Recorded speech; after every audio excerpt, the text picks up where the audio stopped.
What's up everybody, it's Critical. This is less of a story and more of a what I learned today. So I live alone in an apartment complex, and since I live alone I like to take full advantage of this freedom, so I like to sing loud, I like to talk to myself in weird voices, just really capitalize on being alone. I like to helicopter dick my penis around, and just really get out there, well not get out there, in fact quite the opposite, stay in here, and just do all these things that really wouldn't be appropriate in the company of a roommate or someone else. And I've talked about this before, I like to take popular songs and change the words around a little bit to incorporate the word wiener into the songs. For example, Drake's One Dance, I need a one wiener, got a wiener in my hands, stuff like that. And I was doing that today with Shaggy's It Wasn't Me, hit song in the early 2000s, and I wasn't really changing any of the words around, I was just belting it out, really flexing those pipes, letting it howl. To be a true player, gotta know how to play. If she stay a night, convince her say a day. Never admit to a word when she say. And if she make a claim, you tell her, baby, no way. Stuff like that. And I was doing that going into the closet. And as I was doing this, I heard the girls above me. I heard one of them say to another girl in the room, God damn it, he's doing it again. And immediately it made me stop singing. And it just made me stop and think, how much have they heard from me? And I started to reflect on everything. Then I decided, let's just test this out. Let's see how much they can truly hear from me. So I started waiting for them to have a conversation of their own, because sometimes I could hear them when they're being particularly loud. So I was just waiting for this to present itself, and it did. And then I went into the closet, and I just started talking at a pretty normal volume. I wasn't really projecting myself, I wasn't shouting. I was just talking normally, like how I am right now. And I did this as they were having their conversation. They stopped the second I started talking, which means they could hear me, and I interrupted them.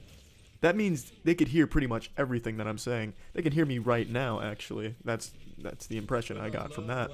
So I decided, let's have a little fun with this. So I ejaculated a little bit, I'll admit. That probably threw them for a loop.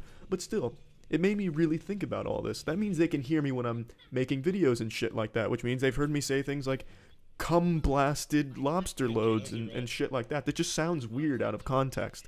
Did you hear me, ladies? Cum blasted lobster load. And you see, now I know I have this tool at my disposal that I can at any point in time say something that will make them up there question what the fuck is going on down here.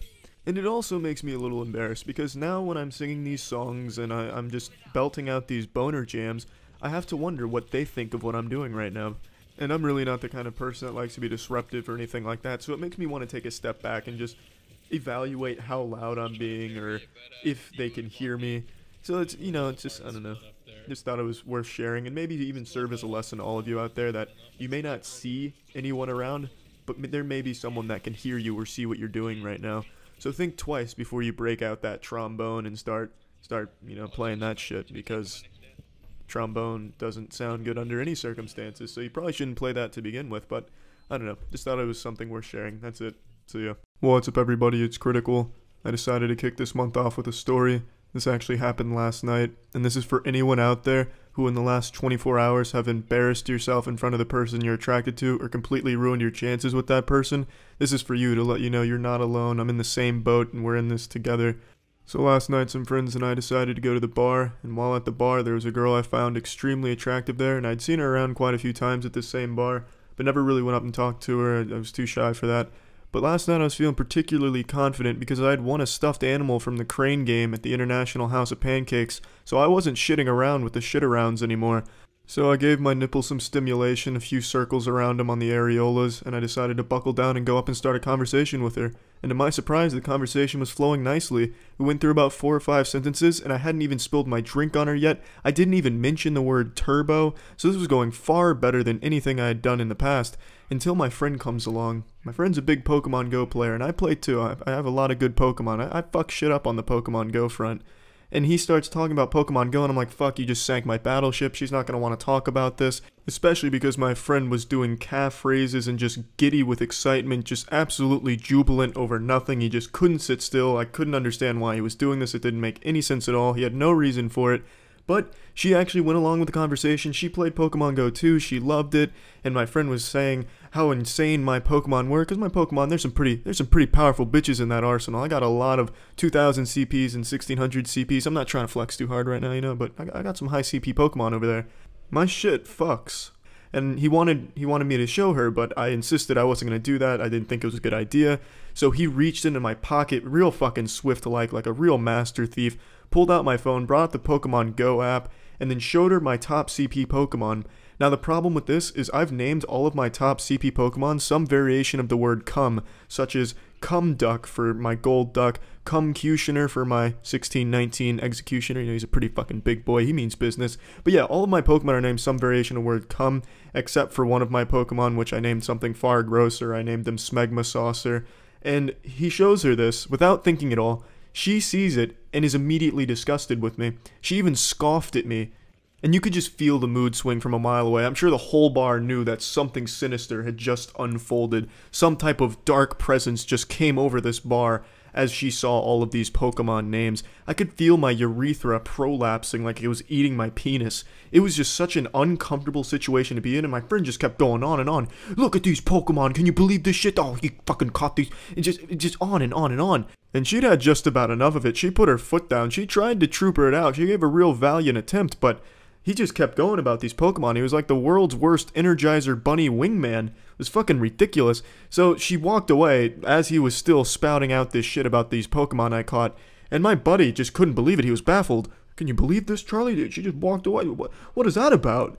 And I was just beside myself. I was very upset about the situation. I don't even know why he came over there. We've never even talked about Pokemon Go together. We've played a few times, but we don't play that much anymore. So I don't know why he did that. He was plastered, so I'll give him that excuse. But it was just so ridiculous and unnecessary. But you know what?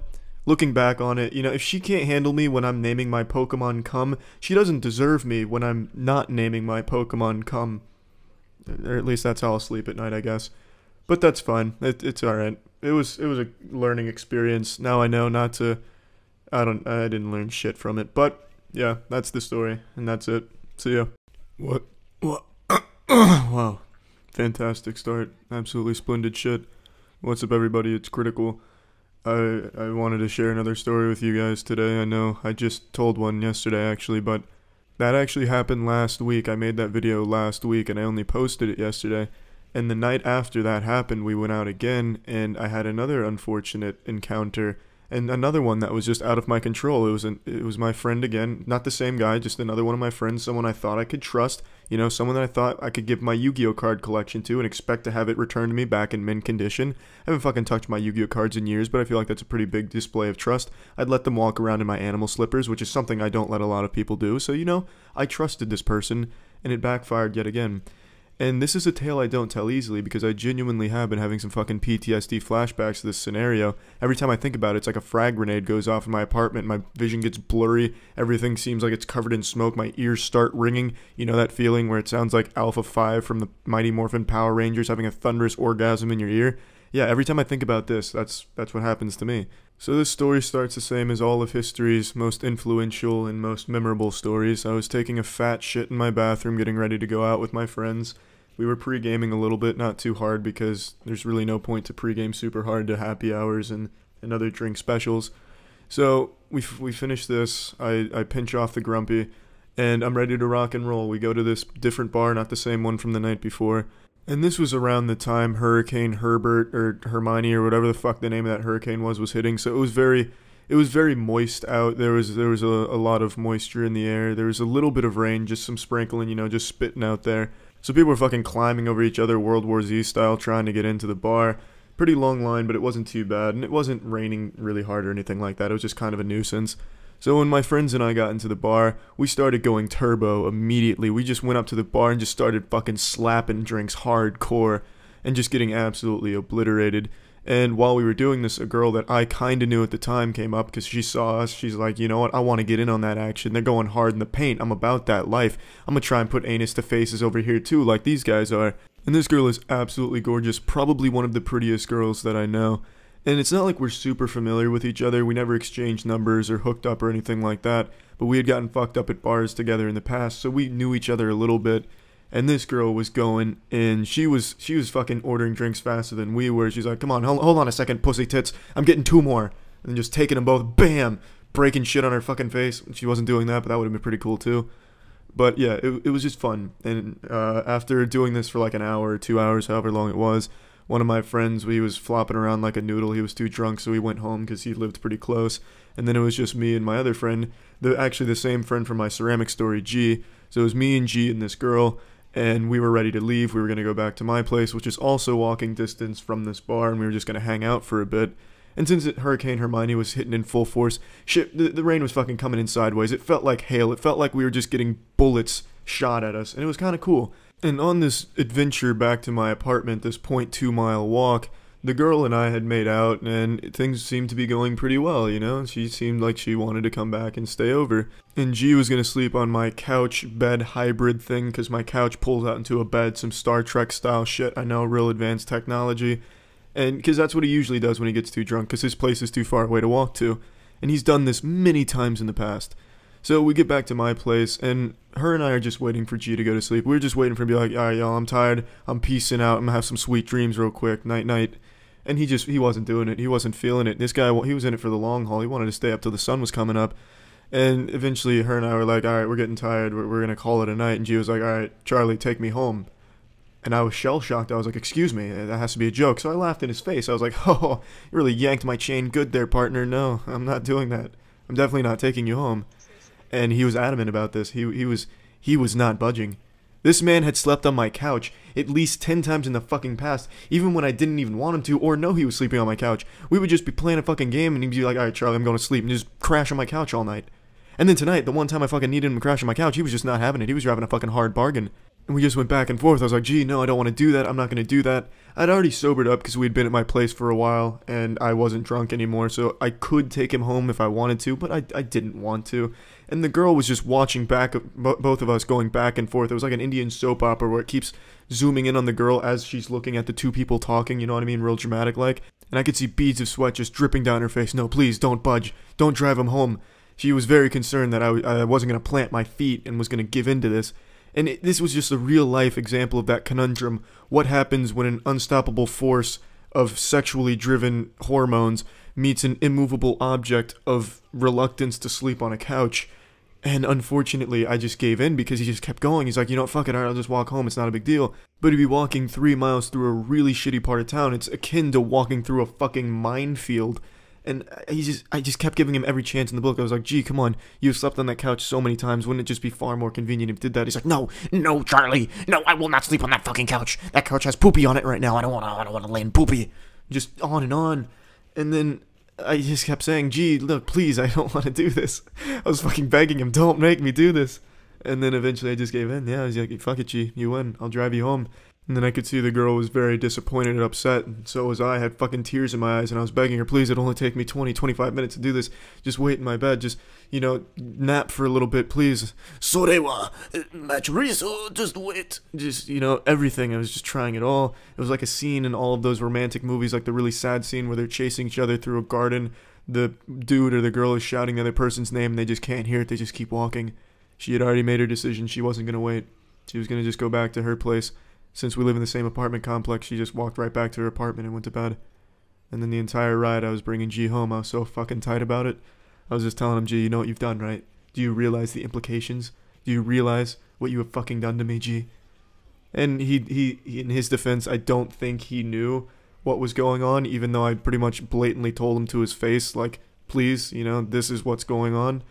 But he was pretty fucked up, so I'll give him that. And yeah, ever since then, I've just been tossing and turning in my sleep. Sometimes I'll have nightmares where I will be in the same situation again, except my entire apartment will go up in flames, and that's preferable to what actually happened.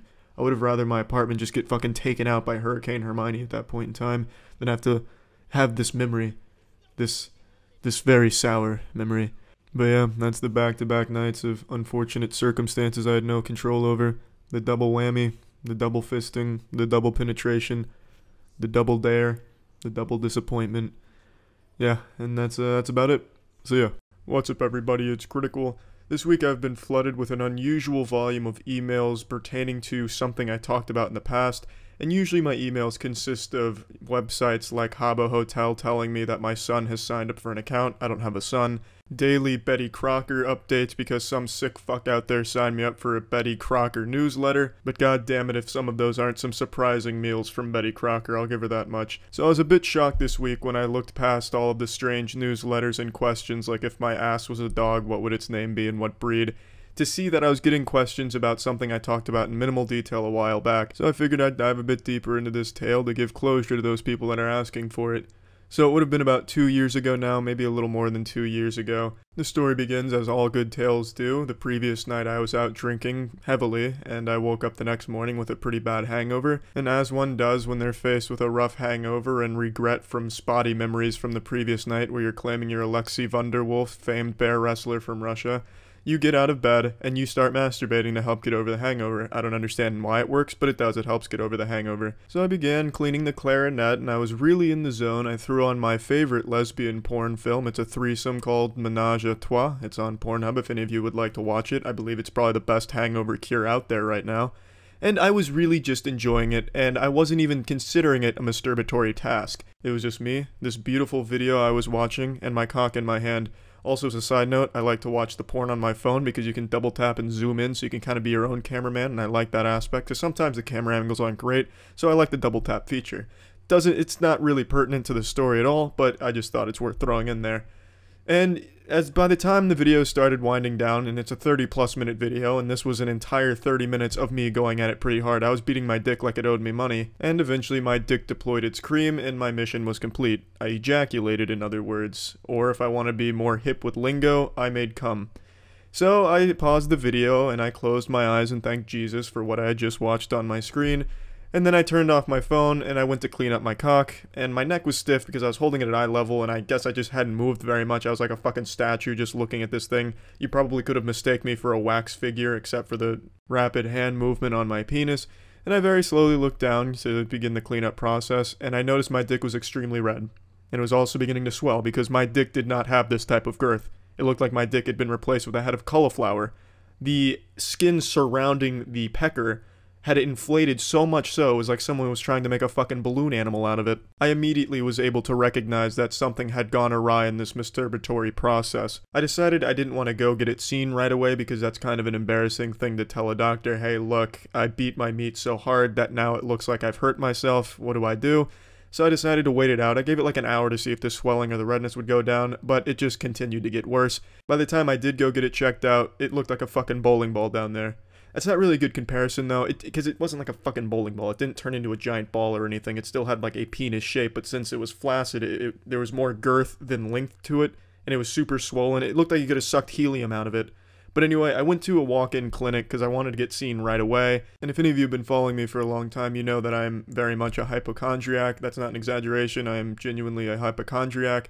So I was freaking out about this. I was worried they're gonna have to cut my dick off or something like that. Now when I did get into the waiting room at the walk-in clinic and the nurse was asking me why I'm there and all this such, I wasn't embarrassed. I told them, because there's no reason to be embarrassed. It's important to have shit like that checked out. And the nurse left, and I was already 2 steps ahead of the doctor. I knew they were going to want to see my penis, so I already had my pants around my ankles, basically. I didn't know if I was going to be seen by a male or female, and it didn't matter to me. If it was a female, I definitely wasn't going to be embarrassed, maybe even a little bit proud, because it looked like I was packing heat down there. Albeit probably not the color or shape she'd be used to, because it was extremely red and inflamed, and it looked like a fucking UFO, or a soup dish turned over. Eventually the doctor comes in, he examines my wiener, and he immediately asks what happened, and I'm honest with him. I said, look doc, I had a hangover and I gave my chicken a hard choking this morning to try and get over it. And he said, well, it definitely doesn't look good, it looks like it's been injured. I mean, it definitely did look like that. I didn't need a doctor to tell me that. It looked like it'd been hit by a fucking sledgehammer. And he says if it continues to swell and it starts blocking urine, there'll have to be some surgery done on it because that's very dangerous, obviously. So I start freaking out. I'm already kissing my dick goodbye. I'm debating just walking down the wall in the office there and giving myself a blowjob just for one last ooh-rah to send my cock off in style. But he gives me these pills to help with inflammation, and obviously I start taking the pills to try and help with this problem. It was supposed to be taken every 6 hours, and I swear to God, not one fucking millisecond went over 6 hours before I was popping that next one. I wanted to get this problem rectified, so that way I could continue to e-rectify this wood down here. And it did help. It took about 3 or 4 days, and the swelling started to gradually go down, and I was still able to pee-pee, and yeah, it had a happy ending, luckily. But let this be a lesson to all masturbators out there. You know who you are, all 7 billion of you. Be careful when you're masturbating down there. It's a very sensitive area. If you're not paying attention, you might just fuck up your dick or vagina. I don't know if that's possible. Maybe if you just rub your clitoris too hard, you can injure it and it can swell up and look like a head of broccoli like my dick did. But yeah, there's the story. That's it.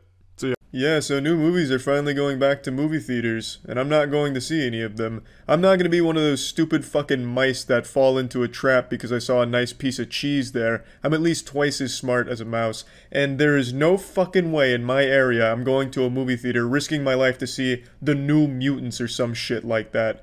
My area has an insatiable appetite for bath salts and blatant disregard for the most basic hygiene and basic concepts for survival. I literally went to a movie theater one time and watched a man shit his pants at a urinal. Actually caked his fucking trousers at a urinal that I posted up next to him at. I was terrified, and that was before the virus was even started. That man probably cooked up a new virus in his own fucking pants in there, in his own little ass laboratory. I am absolutely not going to the movie theaters to see new movies going to it. Why am I even telling you that? Well, because I've moist metered pretty much every new movie that's come out for the last 3 years. And I won't be doing that for the ones coming up that are only going to theaters. I'll still moist meter the ones that go to streaming services like I've done for the entire coronavirus lockdown, but the ones that are only going to movie theaters right now can hold my dick in their mouth. There is no chance I am risking that going to a movie theater in my area. Instead of handing out tickets for movies at the theaters here, they probably just give you a wet willy from someone that's COVID positive. I guarantee if I went to a fucking theater, there'd be some rebel that just walks around licking every seat just in protest to prove coronavirus is fake or something.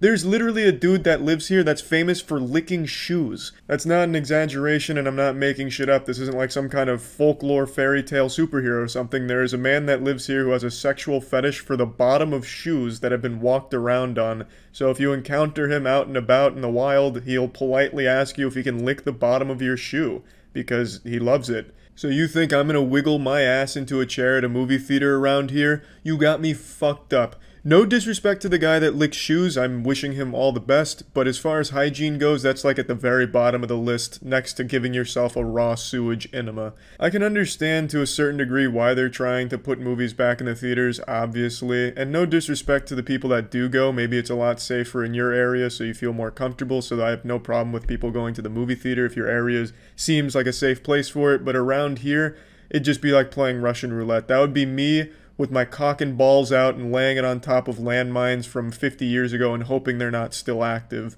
It is not worth the risk. I would love to see these movies to moist meter them, especially New Mutants if I'm being honest, because this does look like an enjoyably shitty movie, and I love bad X-Men movies, and this is apparently the worst one, so I'd like to see it. Hopefully it'll go to streaming services soon, but I couldn't tell you. If it does, I'll moist meter it. If it doesn't, I won't be seeing it, at least not for a long time. I would rather swim with sharks in open water with a cut on my leg than spend 2 hours in a movie theater with the fucking people here. The sharks would be less dangerous. I will be honest and admit here, it's gonna fucking hurt not being able to moist meter new movies for a little while. I'm gonna have the itch. You'll see me right here at my neck every single time a new movie comes out that I won't be able to see because it's in movie theaters. I'm gonna be desperate to moist meter some shit. I'll probably start moist metering the flavor of crayons or something. I'll just start moist metering perfume fragrances and shit like that. It's just become such a routine to see all the new movies and put them on the revolutionary scale known as the moist meter, so it is tough not to do that. But I'm just not going to risk it, not in this area. If I was somewhere where they took the whole lockdown and coronavirus more seriously, absolutely, I'd be all for it. I'd fucking rip my shirt off, twirl it around, and be excited to go back to a movie theater to see the movies, but that's just not the reality of the area I live in. Fucking people eat people's faces off here even when there isn't a pandemic. And yes, I understand at these movie theaters they're requiring masks, and I think they're reducing the capacity by 30% or something, but you know not everyone's going to keep a mask on. It's going to be a pitch black theater. What are they going to do? Have one employee per one person to make sure that mask stays on the whole time, analyzing it like the Key and Peele sketch, waiting for 3 pumps. The second they see the mask go down, they slap them in the face or something or kick them out. That's not going to happen. When people get into the movie theater, they're going to take their mask off. That's absolutely going to be the case. 100%. So I am upset about this. Again, I do get why they want movies in the theater, but I won't be seeing them. And I just wanted to get ahead of this before I get flooded with questions asking, well, Charlie, why didn't you moist meter the New Mutants and shit like that? This is why I just don't feel safe going to a theater right now. So I hope that explains it. I'll still moist meter shit that goes to streaming, but as for like actual theater stuff, nah, you can count me out for now. That's about it. So yeah, nostalgia. It's fucking powerful. Like a Sears catalog to a boy going through puberty in the mid-90s. For those of you who don't know what nostalgia is, it's something that can only be experienced by 90s kids. Does anyone else 90s kids? Where you have a longing for something in the past. A feeling, a show, a game, etc. Stuff like that. Most of the time you hear people talking about nostalgia, it's in reference to video games, cartoons, movies, or something, you know, like Ocarina of Time, or Courage the Cowardly Dog, which is objectively the best cartoon that's ever been created, and if you have a different opinion than that, then I expect an apology from you for your incorrect taste. But the point is, I never really thought about nostalgia past these mediums of entertainment like cartoons, movies, and shit. I never thought I'd ever really want to look back on my past because, as I've talked about before, I've always really disliked myself, hated myself, always thought I was worthless, and I really never expected myself to want to look back. I always believed the sooner the Men in Black could deneuralize me, the better it'd be. This isn't me saying I had a shitty childhood or anything like that. No, I had a fucking great childhood. I have an amazing family and everything. I had a lot of great times, but at the same time I had a lot of bad times, and I never really thought I'd want to look back on any of that shit until pretty recently. When I was 11 years old, I bought a little handheld camcorder, a little cheap piece of shit, and I'd put it up on a little step stool, and I put 2 pillows under it so I got it the perfect height to record my TV while I played video games. And I'd record myself playing the games and talking occasionally, not very often. And the game I would play was Gears of War and sometimes Rainbow Six Vegas, and I recorded it and I posted it on the same YouTube channel I'm using today. And I was super proud of this, and I kept doing this for about a year before getting a capture card. Then the quality got upped, and I kept playing Gears of War, making montages and 1v1s and glitch videos and shit.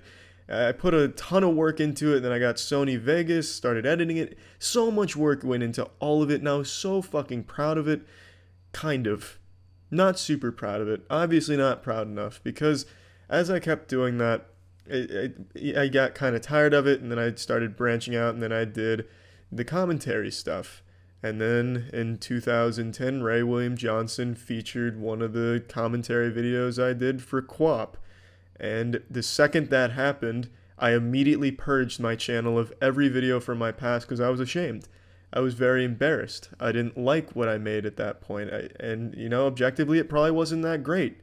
So I got rid of all that shit, and I just, you know, set fire to the Library of Alexandria, and I just never looked back. It wasn't just a few videos or anything. I made hundreds and hundreds of videos. I made a ton. And I didn't ever really think about it until about 3 years ago.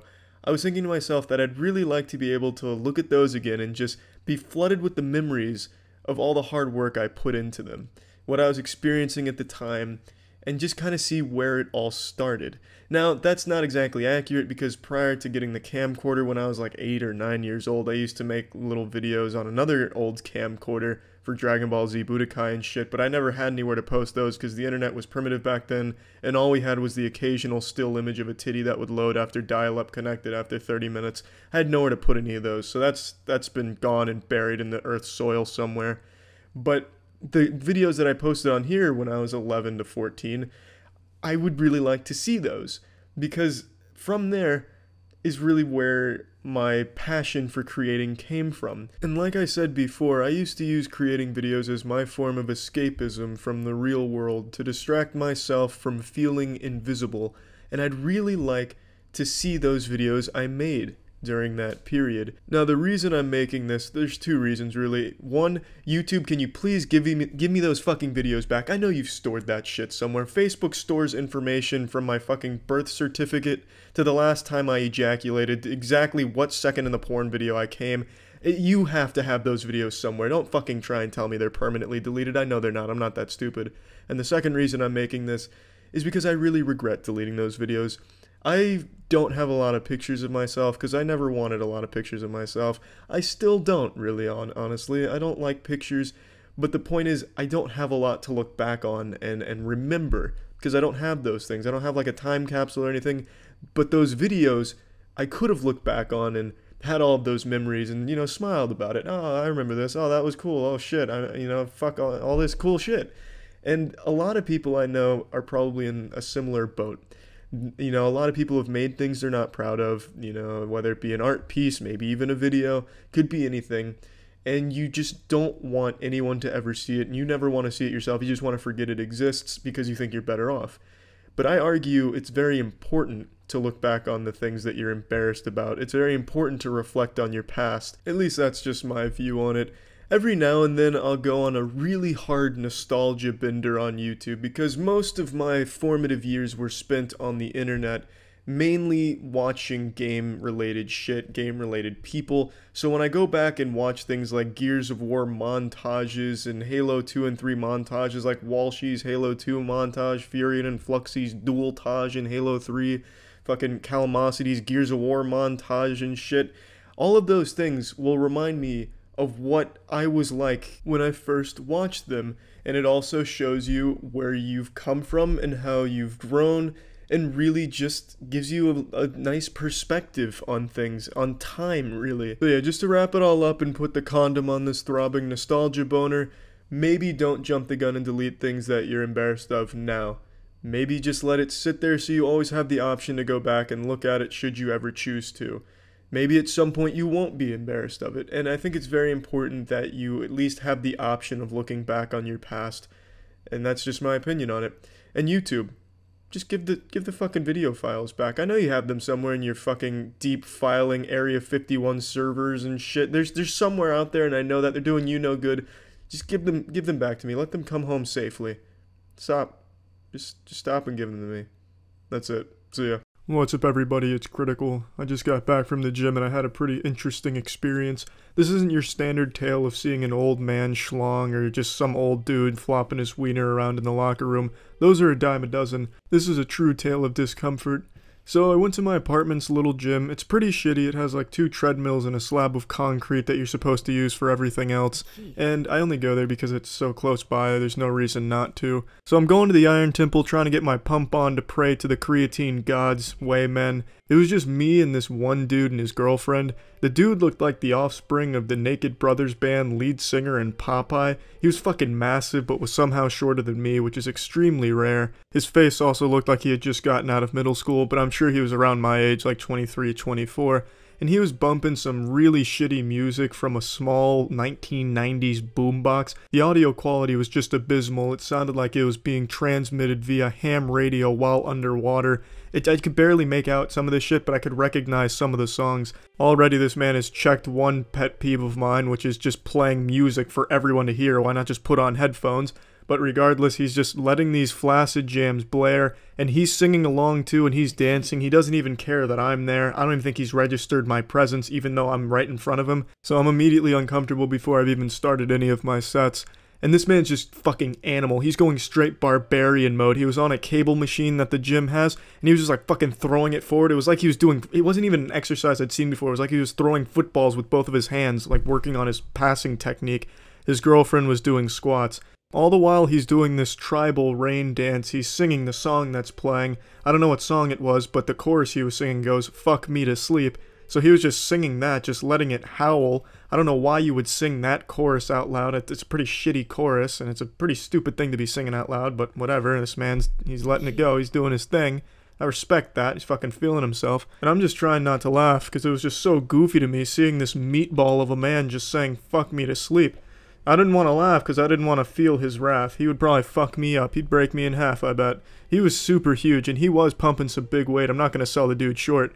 But this was just one of many weird things he engaged in my 30-45 minutes in that gym today. He had a bunch of dumbbells thrown about everywhere that he was using for alternating bicep curl sets. He was also using the cable machine, the bench for bench pressing, the Smith machine, and then one other machine that I'm blanking on the name of. Literally every machine that the gym has he was using. Fucking cartwheels on the treadmill, you name it, he was going to be using it. And whatever he wasn't using, his girlfriend was using. All I got was some 25-pound dumbbells I could shove up my asshole. So that kind of rubbed my cock the wrong way, but there's nothing I can do about it. I tried to work in with him. I asked if I could, and he just said no because his girlfriend was working in with him or something. That checks another one of my pet peeves, which is hogging everything, even though you're not going to be using it at the time. But I wasn't going to fight him or anything. I'm not going to try and pick a fight with this human sloppy Joe.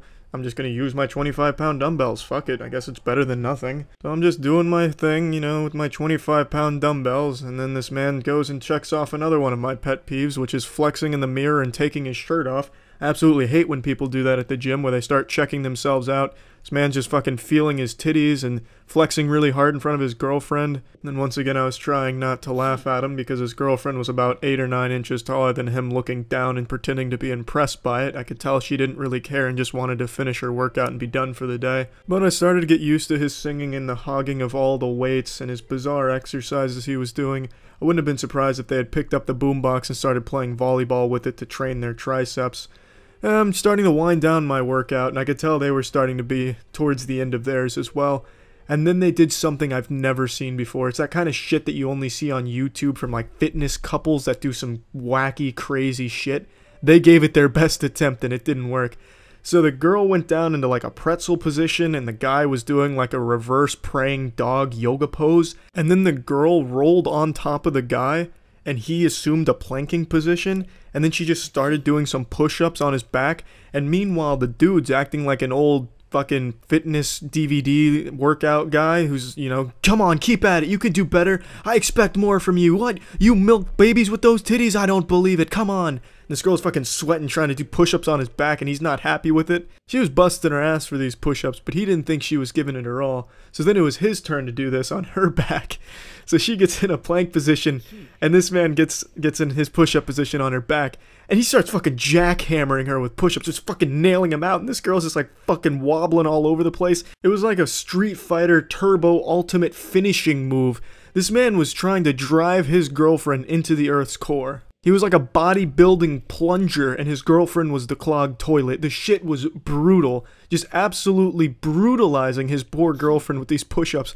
I have no doubt that there was some lumbar issues afterwards. It was truly fantastic. An experience I really can't do justice with words. It's one of those things that if you saw it, it would be something you'd never forget.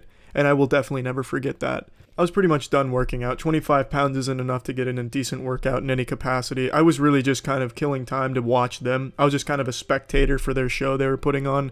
And then they pretty much wrapped up after that. They did like 1 or 2 more sets that were really boring and then they just kind of left. So then I left shortly after. But it was a fantastic experience and it made me really appreciate my apartment complex's gym. I'm going to try and sync up my workout schedule with theirs now and hope that they go there at this time usually, because I want to see some more of this shit. But yeah, that's it. See ya. What's up everybody, it's Critical. There's just something I want to talk about right now, more venting than anything. So last night I was watching Les Mis with Hugh Jackman and Anne Hathaway. I mean, I wasn't watching the movie with them, but the movie has them in it and I was watching this movie with my girlfriend. And right towards the end of the movie I started getting extremely intense chest pains that weren't subsiding. It was debilitating. I couldn't look down, moving certain ways made it worse. And I decided I needed to go to the hospital. I thought I was having a heart attack. I was thinking Les Mis was so fucking bad that it actually gave me a heart attack. So I went to the hospital and I got there around 11 o'clock, a little after 11 o'clock, and it was just absolute dog anus there. Absolutely horrendous. It was impossible to get seen. I would have had better luck meeting Robert De Niro in person and then having my dick jerked off by Jennifer Aniston. From the time of signing in and just saying why I was there, it was about an hour to getting the vitals and EKG done, and I can understand that because it's a hospital, they were busy. I can understand a little bit of a wait in that area, but I get there at 11 o'clock, a little after 11. The doctor didn't see me or any of the tests I did until 5:33 a.m. I'll go ahead and do the math for you so you don't have to. That is 6.5 hours of not being seen despite going to the emergency unit here. This is the fucking emergency unit.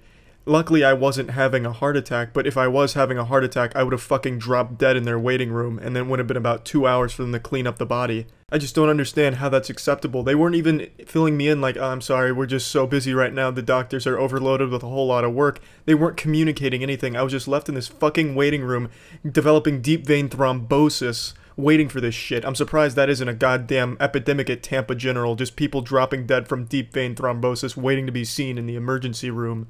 It's fucking ridiculous. Tampa General Hospital's motto should be, if you're not dead by the time you get here, the wait will kill you. It's just so fucking unbelievable how long they will make you wait without relaying any information to you at all or checking in on you or anything. Anything at all. It's the emergency room. People go there for emergencies, mostly. Some people go there just because they don't know where else to go or what to do. But for the most part, it's for people that think they are in a very serious situation and want to be seen immediately to make sure it's not urgent, and to just have them sitting in the waiting room like a virgin waiting for marriage, it's just so fucking unbelievable to me that that is an acceptable thing. And that's the fucking emergency side of this hospital. I can hardly even imagine what anything else in this area would look like. Basically a fucking summer camp, because if you go there, you're not even going to be seen that day, I imagine. This must have been them fucking rushing it. Quick! It's been 6.5 hours. We're making record time. Get him in here! It's just so fucking crazy to me. I can't even find the right words for it. Just sitting out there with this consistent chest pain for 6.5 hours thinking I'm having a heart attack. It's just scary. And it's just, fuck, it's unbelievable. Now, I've never been one to complain about wait times in any situations, because I get it. I understand. Things get very hectic, chaotic at the drop of a hat, and you can't always prepare for it. But to be so severely understaffed that you have patients waiting 6+ hours in the emergency side, it's just disgusting. I wasn't the only one waiting that long. Luckily, my chest pain, they didn't think it was cardiac. They thought it was more of a musculoskeletal issue, so hopefully it's nothing serious. But for someone who does go there and it's something more serious, like an appendicitis, you know, they go there, present the symptoms, and then they make them sit in the waiting room for that amount of time, fucking decomposing, and then meanwhile their fucking appendix bursts, and then they're face down on your floor, your fucking blood-stained floor, because they don't clean up the floor. There's a bunch of blood on the floor, so they're face down on the floor. If they're not dead from that, then they've contracted some type of blood-borne illness. Really, if you're in an extreme situation here in Tampa and you need to get seen right away, going to the Tampa General Hospital is the worst thing you can do for yourself. You might as well write a letter to Santa and ask him to help you out. You would get the same response time from Santa as you would from Tampa General Hospital. The only good thing I can say about the facility is the staff is pretty friendly. That's it, really.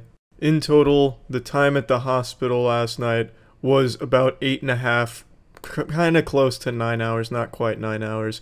6.5 hours to get seen by the doctor, get 10 minutes of talking with the doctor, then he goes and checks another thing for 2 hours.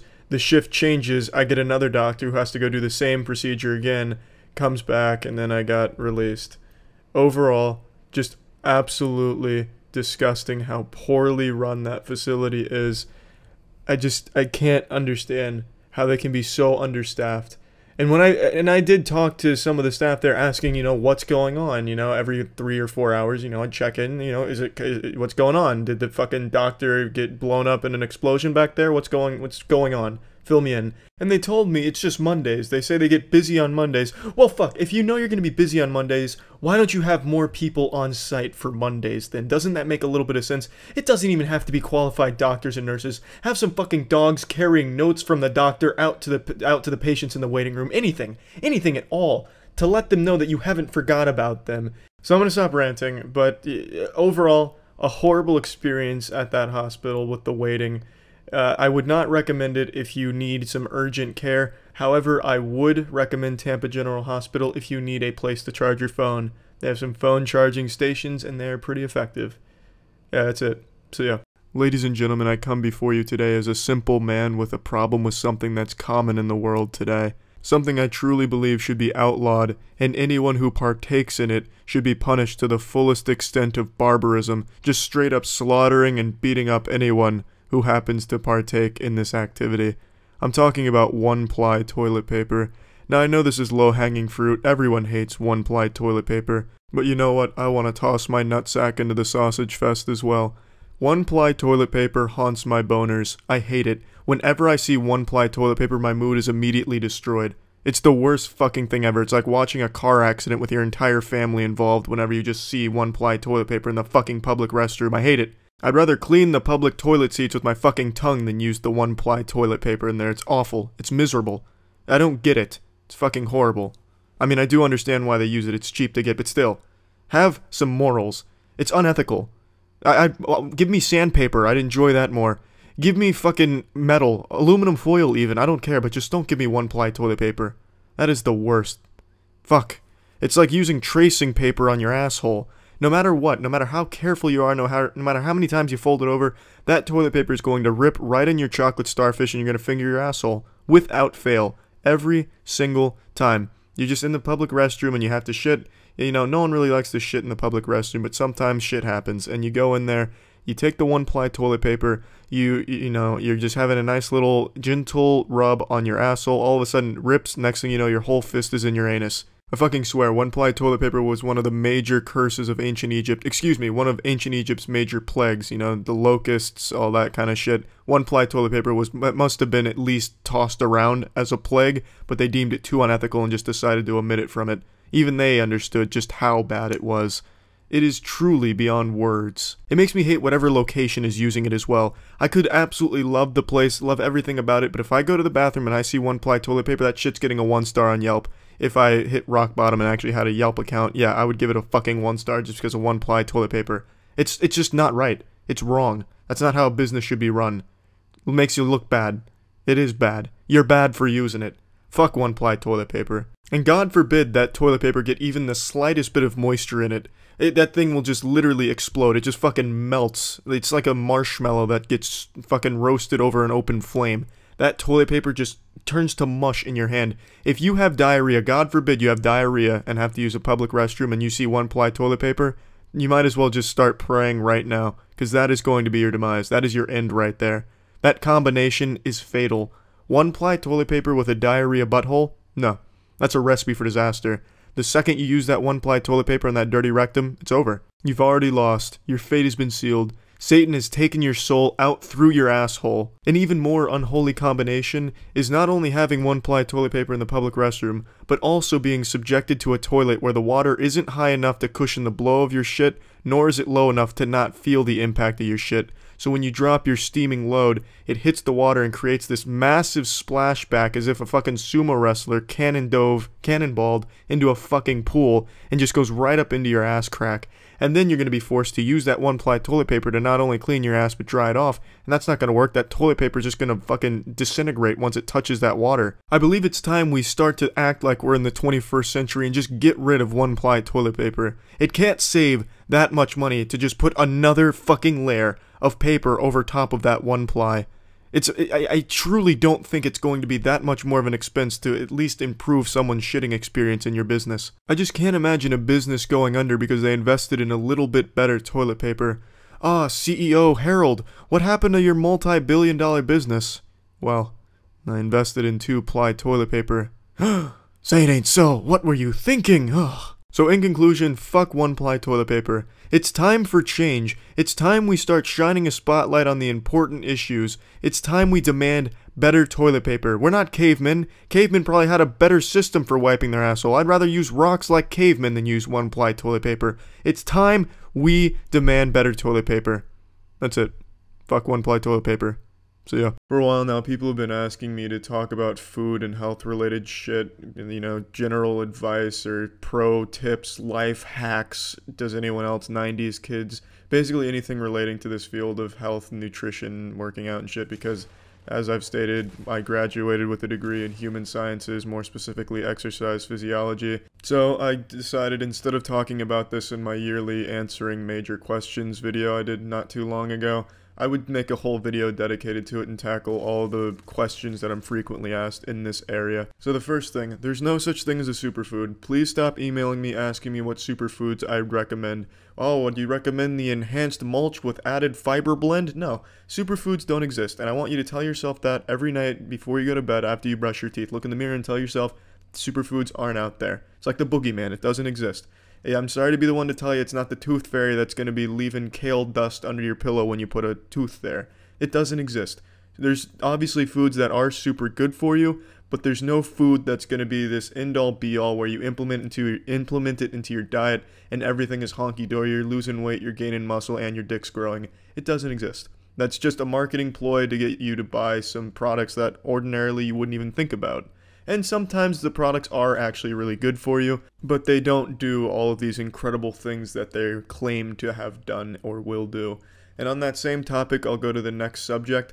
There's no such thing as a magic weight loss pill that's going to vaporize your fat, just blast your adipose into oblivion without you making any lifestyle changes at all. You can pop goat urine extract pills till the cows come home. It's not going to help your belly flatten if you're not making any lifestyle changes. And again, there are supplements that will aid in muscle growth or muscle repair or fat loss, but that also takes more than just taking those supplements. You have to do more than just that. Next, stop taking everything someone says as gospel as long as they're in really good shape. So if some yoked out, jacked monster manimal tells you, hey, I got this jacked because I sucked styrofoam out of urinals and look what happened, you should try it too, it doesn't mean that it's going to work for you. And there's a very good chance he never actually sucked any styrofoam at all at any point in his life. He may be the one selling the styrofoam, and you might be the one that's fallen for the scam. And really, it's less of a scam and more just blatant deceit. What I'm trying to say is, a lot of these fitness YouTubers and online bodybuilding instructor gurus, not all of them know what they're talking about. Half of them I see on YouTube can barely even speak English, and I don't mean that as in they have a primary language and English is just their secondary. No, English is their native tongue. They just suck dick at even speaking their own language. Their entire lexicon consists of nothing but lits and savages, and they just do different intonations on the same lit. Oh, you'll do 3 lits on this lit, and then take a 3-second lit. It's embarrassing to watch half of the fitness YouTubers on here. And a lot of these, secret things the government doesn't want you to know for muscle gain, these secret conspiracies that we're busting wide open here, smash that like button, it's just bullshit. And it's there just to make you click on it. And it makes sense because a lot of people, they're familiar with the same shit. They don't want to keep hearing the same routines, the same shit over and over again. So if they see something like ancient Mayan bodybuilding technique the science doesn't want you to know about, they'll click on it and they'll probably even give it a try no matter how dumb or dangerous it is, Let's say the ancient Mayan bodybuilding technique generic fitness YouTuber preaching about is you put your head in some sand for 2 days and 2 nights, and then when you take your head out of the sand, you're an Adonis. It's not going to work, but people will still try it because it's just something different. People don't want to keep hearing the same shit over and over again. They want a fast-track thing that, that's been overlooked. They want to just stumble upon this secret thing that no one's trying, and they want it to work. And 9 times out of 10, that shit doesn't work. The things you don't hear about, forgotten techniques, they're forgotten for a reason because they weren't effective. And then these people that want to drive some attention to their site or their channel or whatever, they'll pander to that drive that makes people want to find something that's faster, that's more efficient, that nobody knows about, and they'll just hop on board, click it, and give it a try. It won't work, and then they'll get discouraged. And then, they've already tried everything, and they feel like it's on them. I've tried everything people talk about, it doesn't work, and now I've tried this ancient Neptunian, Atlantean bodybuilding technique, and that didn't work either. It must just be me, and then they stop working out because they get discouraged, and it's sad. It's fucking sad. So please, just stop listening to a lot of fitness YouTubers that don't really know what they're talking about. Do your own research. Don't just take somebody's word for it just because they're in good shape. Now let's move on to the most common question asked in anything regarding health and fitness. How do I lose fat? How do I get a flatter stomach? First thing you need to accept, you can't spot treat fat. You can't choose where on your body you lose fat from based on the exercise. For example, doing 1,000 sit-ups an hour, it's going to improve the strength of your abs. They're going to be a lot stronger, but it's not going to give you a six-pack if it's still buried under 10 layers of fat. You don't need to work out either if your only goal is losing weight, losing fat. That all boils down to your diet, 100%. Working out is just if you want to build muscle as well, and it'll also help with burning fat and such because the more muscle you have on your body, the easier it becomes to burn fat. I know that's not what you want to hear, and I'm sure you've been told the old calories in versus calories out a million times, but that genuinely is what it boils down to. Just controlling how much you eat. And you can overeat if you're compensating for it with exercise and working out. You're doing jumping jacks with soft nut sacks and you're just hitting it hard out there, going for gold, going fast and eating ass, then yeah, you can definitely eat more than normal without gaining weight or fat because you've burned those calories. Now I'm going to branch off of this subject into 2 other really popular ones that I get asked about a lot. The first being, what should I eat in order to lose weight and such? What should I be looking for? What diet? Well, I don't really like to recommend diets because that implies that it should end at some point, where what you really should be looking for is a lifestyle change or an approach to how you eat, which should translate over a long course of time. Obviously, you can keep changing up how you eat. I constantly do depending on my goals, but a diet really implies like this ephemeral 1-hour change or something, and that's not effective. But that being said, I do recommend a ketogenic diet. And this kind of goes against what I just said. It's a bit contradictory because I only recommend the ketogenic diet until you reach your goal. And then I would switch into just eating with common sense. A ketogenic diet's one I talked about in the past. It's where you reduce carbs a lot and you increase your fat and protein intake. That's a ketogenic diet in a nutshell. It's extremely effective. There's tons of research on it, so I'd encourage all of you out there that are curious about it or even thinking about trying it to do your own research and see what you think. There's definitely a lot more reputable studies on ketogenic diet than a lot of other stupid ones that fitness YouTubers present. You know, like, oh, hey, I'm generic fitness YouTuber 19. Here's my diet recommendation. It's called the Coca-Doodie. Here's some research, and they link to like fucking mcdonalds.com/research. It's just, there's real studies on keto diets, and I do think they're very well conducted for the most part. Another one that I'd also recommend that's also extremely popular right now is intermittent fasting. That's where you eat for 8 hours, fast for 16 for the most part. Some people do other numbers, but you're fasting for the vast majority of the 24 hours, and you get all of your meals in a short period of time. The idea behind that is when you eat all of your meals close together, you give your body so much more time to digest it and focus on other processes like building muscle if you're trying to get muscular. It makes sense, and there are a lot of studies to corroborate its efficiency, so I'd also recommend that as well and to do your research on it. Now, these two are bad examples because I don't think these are things people could do for the rest of their lives, and I think what most people need is a lifelong change in the way they approach food. That's not something you'll get from diets. That's something you'll have to hunker down on and say, hey, look, if I want to achieve this and that, I'll have to eat like this and that. And it's not easy, I know. I'll share what helped me. I've talked about this in the past. I'm pretty sure I even brought this very same thing up, but I'll bring it up one more time because it's been a while. I used to be really overweight, and since I'm so short, I looked like a fucking Sloppy Joe sandwich, an extra small Sloppy Joe sandwich. If you got me on a plate when you ordered a Sloppy Joe, you'd be really disappointed and your stomach wouldn't even be full.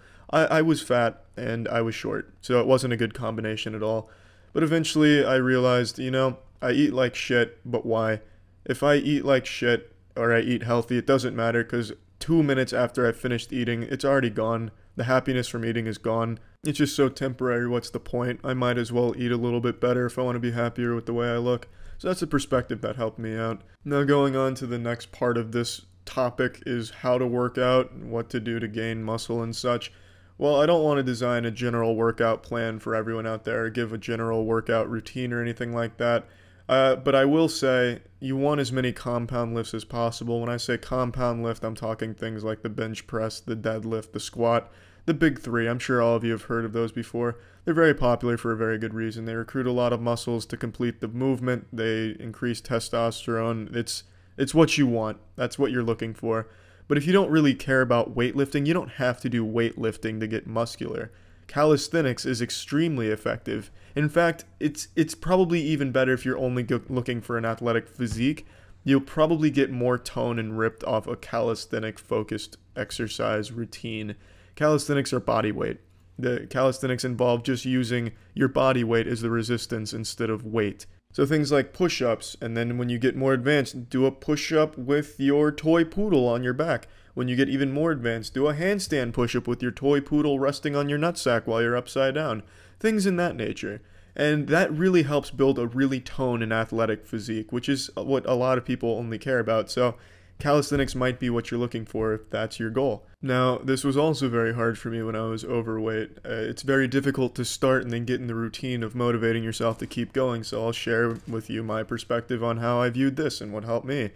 The time was going to pass regardless.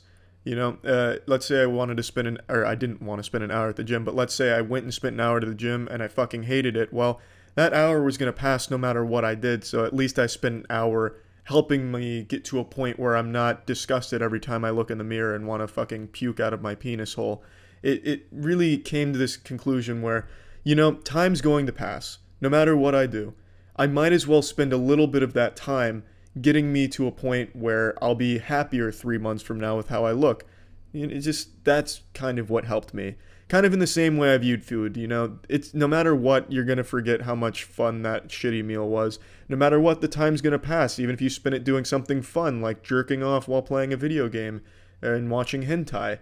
But I could also spend that time or that meal doing something that would help me be happier down the line. Since no matter what I did, whether I was having fun or not having fun, it wouldn't matter because time was going to pass regardless. So that's how I viewed it, and that's what helped me. Maybe that'll help you, maybe it won't. These are the main things I get asked in emails about this subject, so I figured I'd tackle all of them in one big video here. So hopefully this helped, and hopefully it answered all of those questions. So yeah, I mean, that's about it. See ya. What's up, everybody? It's Critical. About 2 months ago, I mentioned in a video that I had OCD when I was growing up and throughout my teenage years, most of my teenage years. And since then, I've been getting a lot of emails and questions in general about how I was able to get rid of it or at least keep it under control. So I wanted to talk about that. So this is for anyone out there that has obsessive compulsive disorder, and I hope I can help you out a little bit. So my universe got ass blasted when I was around 12 years old. I started having these routines that I needed to follow or else I just didn't feel right. And then eventually these routines evolved into these rituals that I absolutely had to follow and could not break. And they were very weird rituals. I mentioned one of them in that video 2 months ago, but there was at least 100 different rituals. I had to sleep in a certain position on my bed. I couldn't even go to sleep unless I put on the movie National Treasure every fucking night. So I had that movie run every night for 2 years, and I'd just fall asleep during it. And God forbid if that CD ever got scratched, I just wasn't sleeping that night. I also had to make certain facial expressions when I was watching porn. This isn't a joke. And it had to be the same porn video. I watched the same porn video for I don't know how many fucking years. And I had these set times in that porn video where I had to make a certain expression or else I just couldn't jerk off. I'd have to take a 5-minute break and just let myself recuperate before I could go back at it. It was a horrible time, really. I mean, I'm kind of laughing at it now, but then it was horrible and I was miserable. At first I thought it was normal behavior. I thought to myself, well, I'm sure every young man out there is making fucking Regis Philbin facial expressions like he's on Who Wants to Be a Millionaire every time they're trying to choke the chicken, so I didn't think anything of it. But after a while I started to think, you know, this really can't be normal. I don't want to live in a world where there's a bunch of people doing these stupid rituals that I'm doing. So I googled it and narrowed it down to 2 possible ailments, the first being obsessive compulsive disorder and the second a faulty wireless router. I thought I could confidently scratch off the latter, so I was left with OCD. Then I had this debate with myself if I should go see a professional about it, a therapist, because I was almost 100% sure it was OCD. All the pieces just fell into place like a jigsaw puzzle of anus.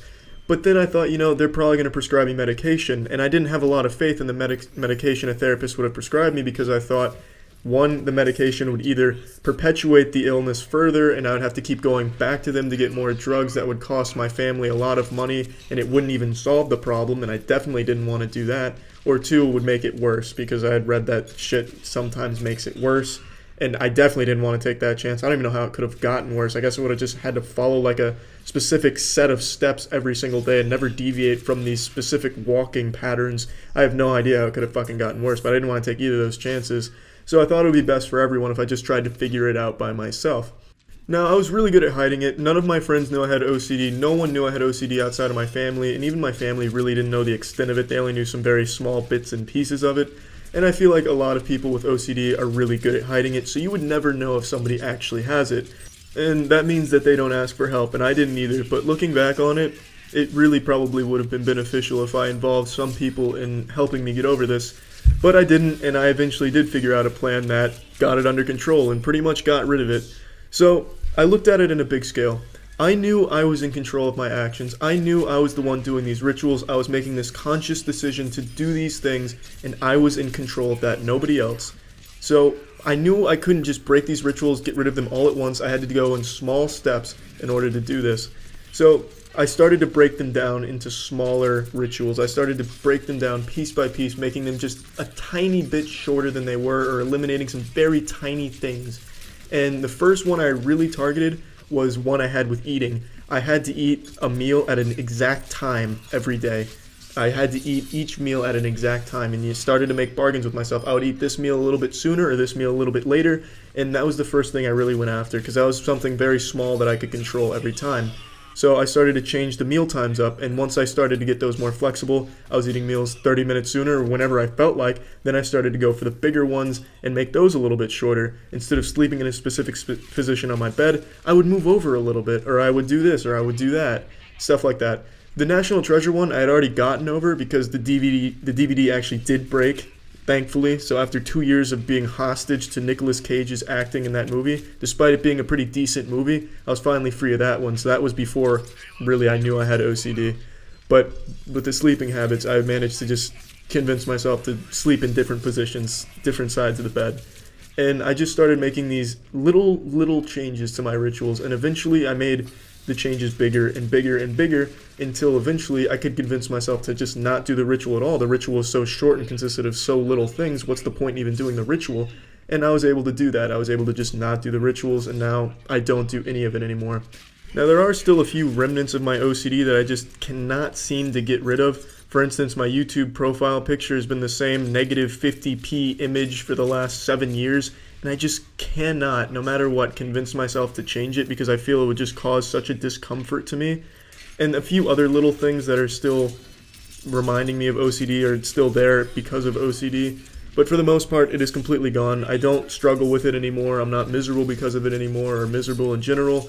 And I know how hard it is to ask for help, especially if you have embarrassing rituals, but it's really, that's the best piece of advice I can offer you, is to ask somebody for help in breaking the rituals. For instance, I would have loved if I asked somebody to make sure I don't do this specific component of a ritual or something like that and make sure I stick to it. That would have definitely made it easier, and I probably would have gotten over it a lot sooner. Overall, I just hope me talking about the subject and sharing my experience with OCD and how I got over it helps somebody out there come up with a plan, or inspires them to ask somebody for help in getting past it and getting rid of it or keeping it under control or something along those lines. So hopefully this helps somebody out there. And yeah, that's it. See ya. What's up, everybody? It's Critical. Over the last 4 or 5 years, there's a question that's constantly popped up that I keep forgetting to bring up in my yearly answering questions video, so I figured I might as well make a whole video about it today. A lot of you might not remember, but about 4 or 5 years ago, I was involved in a car accident, and then a lady faked an injury and sued me for it, and it was just a really shitty period for me. And I made a video after the whole lawsuit and everything was finished and done with, but I still get asked a lot to go into more detail about what happened, so I figured fuck it, why not? It's kind of an interesting story. So I was on my way home from my figure drawing art class, and I'm pretty shitty at art, and drawing nude models was just incredibly difficult. They'd strike the most bizarre poses like the Inquisitive Masturbator or the YMCA, and I'd do my best to doodle them, but it always came out looking like something out of a 3-year-old sketchbook. It basically just looked like you were looking at bacteria under a microscope. But regardless of my artistic ineptitude, it's irrelevant. So I was driving home from that class, and it's just an ordinary commute and bumping some boner jams, and then all of a sudden, the car in front of me slams on their brakes, and I had absolutely no time to react. So I rear-ended that car, and then that car rear-ended the car in front of them. Now, it wasn't a high-speed impact. At most, I was going 25, but I didn't have time to slam on my brakes because I was driving a little too close to them, so that was like a full 25 in the anus. And luckily, no one was hurt in the accident.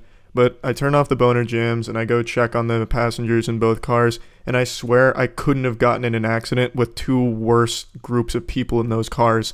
The car that I rear-ended was driven by a nurse who was also the babysitter of the 2 kids in the car whom she was bringing to their families, and the kid in the front seat, the front passenger seat, had a fucking artificial sternum and set of ribs. So when she told me that, I just figured the kid wasn't gonna make it, even though I don't think he was injured. Maybe the airbag clipped him and just destroyed the poor guy.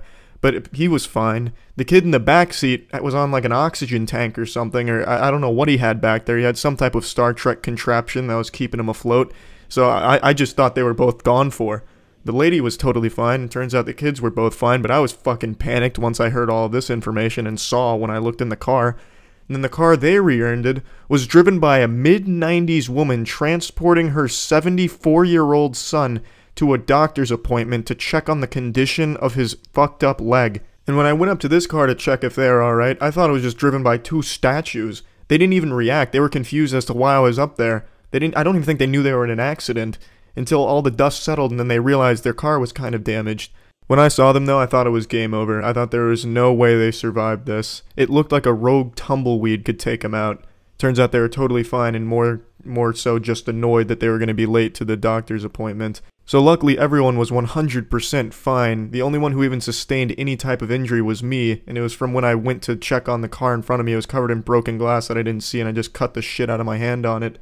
So the police show up, the paramedics show up, they give everyone the okay, a clean bill of health, no one needs to go to the hospitals or anything, they can all just go home, everyone's fine. But unfortunately, the car that I rear-ended must have been made out of fucking tissue paper because that shit just crumbled. The entire rear end of that was just in shambles. My car had absolutely no damage to it, and that's not an exaggeration. There wasn't even a scratch on my car. I guess I just rear-ended a block of styrofoam. But anyway, so everyone's fine, everyone's safe. We all go our separate ways. And then about a week later, the woman driving the car with the 2 glass children issues a lawsuit. She's suing me and my family, stating that she suffered severe neck injuries as a result of the accident, which is just bullshit, and we tried to fight it, but there really wasn't much we could do, because she went to one of the most corrupt doctors in Tampa, who was well known for performing fake surgeries on ambulance chasers. So she goes to this bogus doctor, and over the course of a year, gets a bunch of injections of Dorito dust into her, and then gets her tits polished or something. Then after about a year, she got a settlement from my insurance company for a very mediocre sum of money, and I imagine at most she probably pocketed about $5,000, so I don't know if it was really worth her time and effort, but whatever.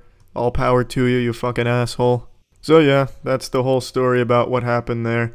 Luckily everyone was alright, even the girl who faked the injury. I'm glad she was safe, although she's a big old piece of shit. So yeah, that's about it. See ya. Porn, the great uniter.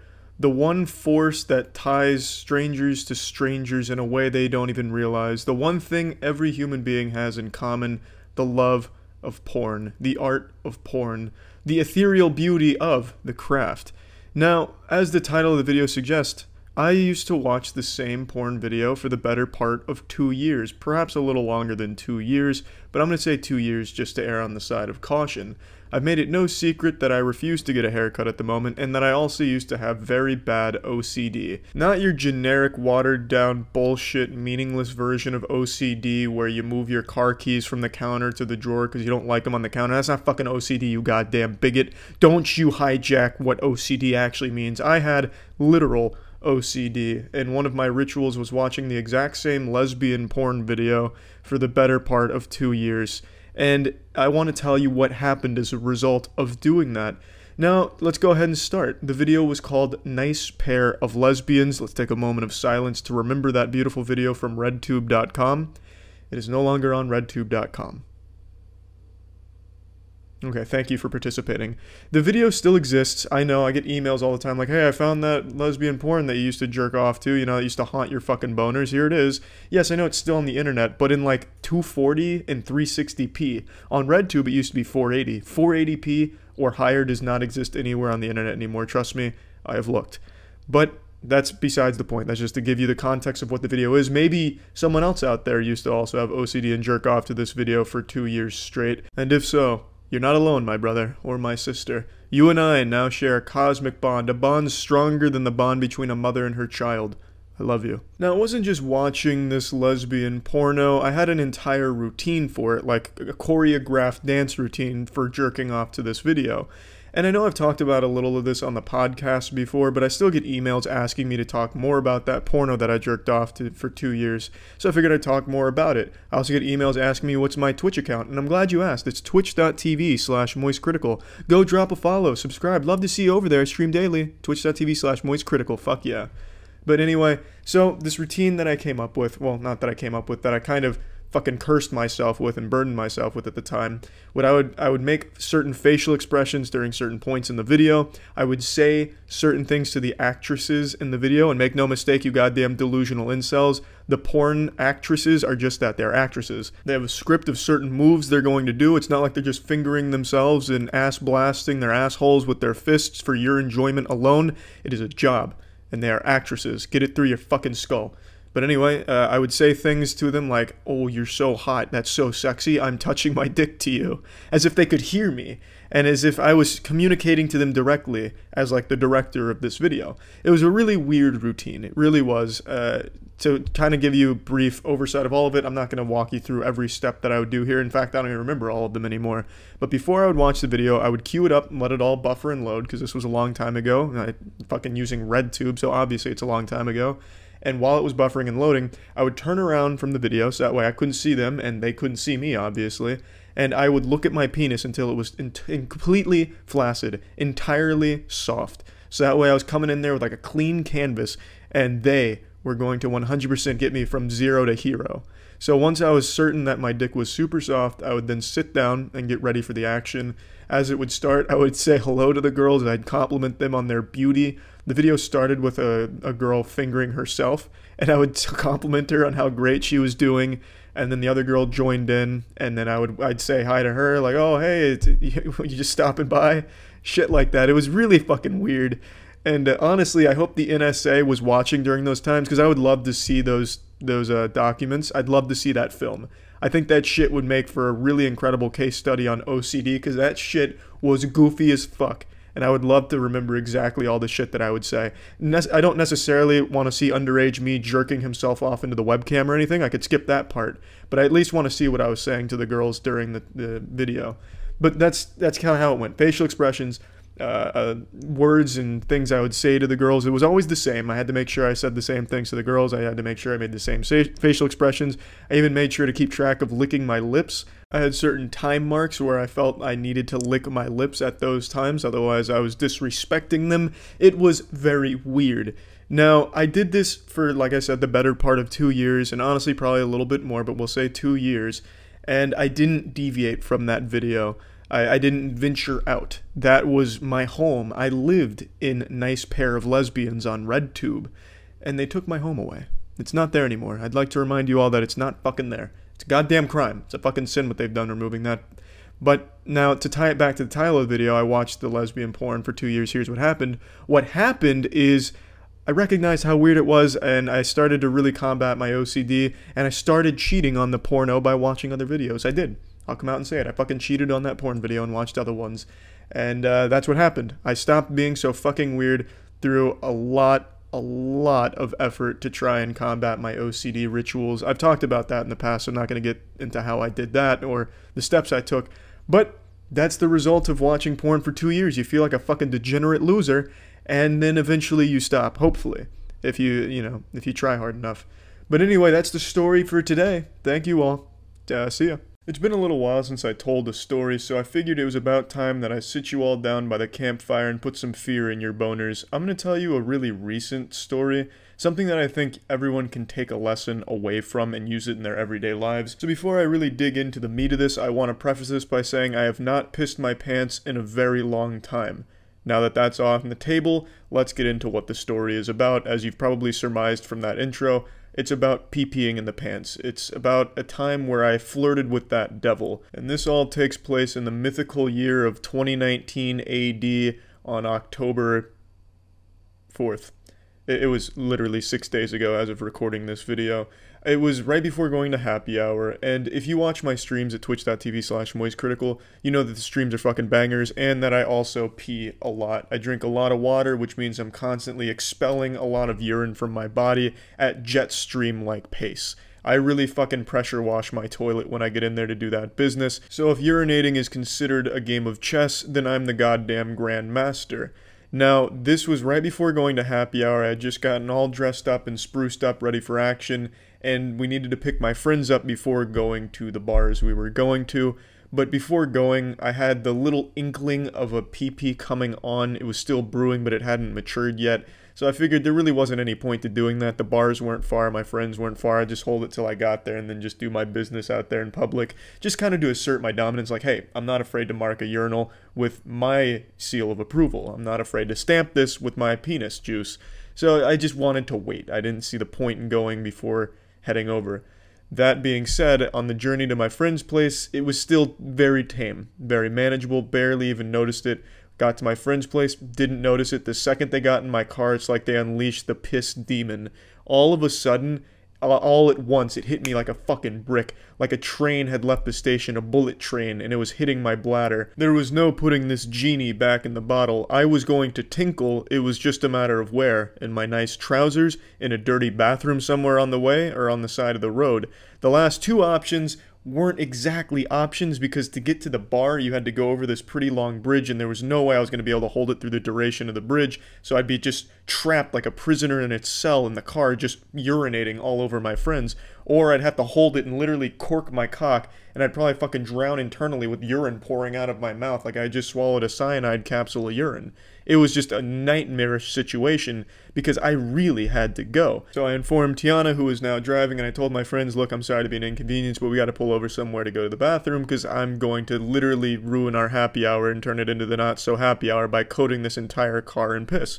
So they understood, but the problem was there really wasn't anywhere to stop. There was no real gas stations on the way to the bridge, so we'd have to go out of our way to find one for me, and my friends didn't really want to do that, so they're trying to encourage me to just go piss somewhere next to a dumpster around some of the dilapidated buildings, because the area on the way to the bar looks like it's been hit by a nuclear missile, but I didn't want to take that chance, because a friend of mine got put on the sex offenders registry for public urination. He got caught while peeing next to a building, or on the side of a building, and I just didn't want to roll those dice at all. I bet if I had just went down to take a piss by a building, a fucking cop would have popped out of a bush in a ghillie suit and said, gotcha on me. I didn't want to, risk that at all. I'd drop trow for 1 second, just unzip, and all of a sudden a police car fucking drift in sideways, just sirens blaring, and then take me down just for public urination, and then all of a sudden, bang, I'm a sex offender. I just didn't want to risk that at all. I didn't want to take that chance at all, so that was not an option for me. We were going to go out of our way to one of the gas stations that I knew of, and it wasn't that far out of the way, so it wasn't a huge inconvenience, but I still felt bad. Unfortunately, the gas stations were of no help, and also the gas stations look like something straight out of the Fallout universe as well. But the first gas station we go to, everything looks okay. There's a bathroom there, which is a plus. It's one of the bathrooms that's on the outside, so you need a key to get into it.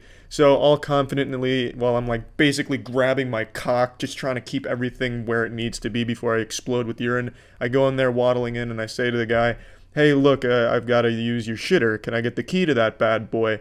And he's not all there. He sounds like he's one Xanax bar away from just total overdose and collapse. So I couldn't understand most of the words he said, but he kept mumbling about the hot dog man.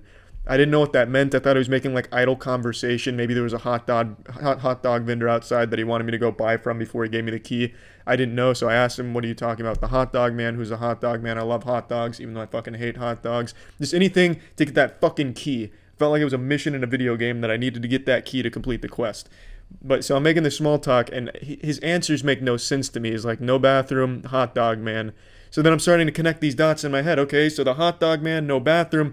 Hot dog man must have gone in there and wreaked havoc. He must have just fucking tore that bitch down and lit it on fire with an explosion from his ass or something. So this bathroom is decommissioned is what you're telling me, right? The bathroom is not working because of hot dog man.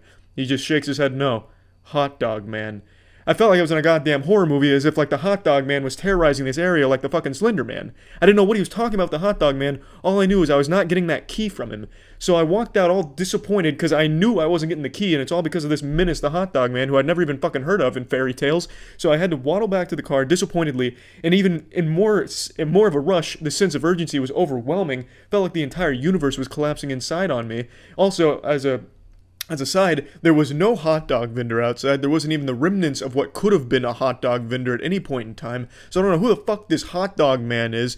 But anyway, we go up another maybe mile up the road where I know another gas station is, and it's just as decrepit as this one. And this one was like a goddamn orgy of weirdos. There was one guy who I am 100% sure was on spice, because he was just fucking fumbling around. Luckily, he had hit just enough spice so he wasn't totally nude and dragging his dick on the floor, but he was at that level of spice where he can't really stand up properly, and he has a football that he's throwing against a wall and hitting himself with in the face off the rebound. So that's the kind of place we were at looking for this bathroom, and I knew it was going to be gross, and I'm a bit of a germaphobe, but I was throwing that aside because I needed to be strong, because I didn't want to piss myself, because I hadn't pissed myself in at least a long time. I don't know, I was trying to think of like an exact time I pissed myself, but it's been a long fucking time.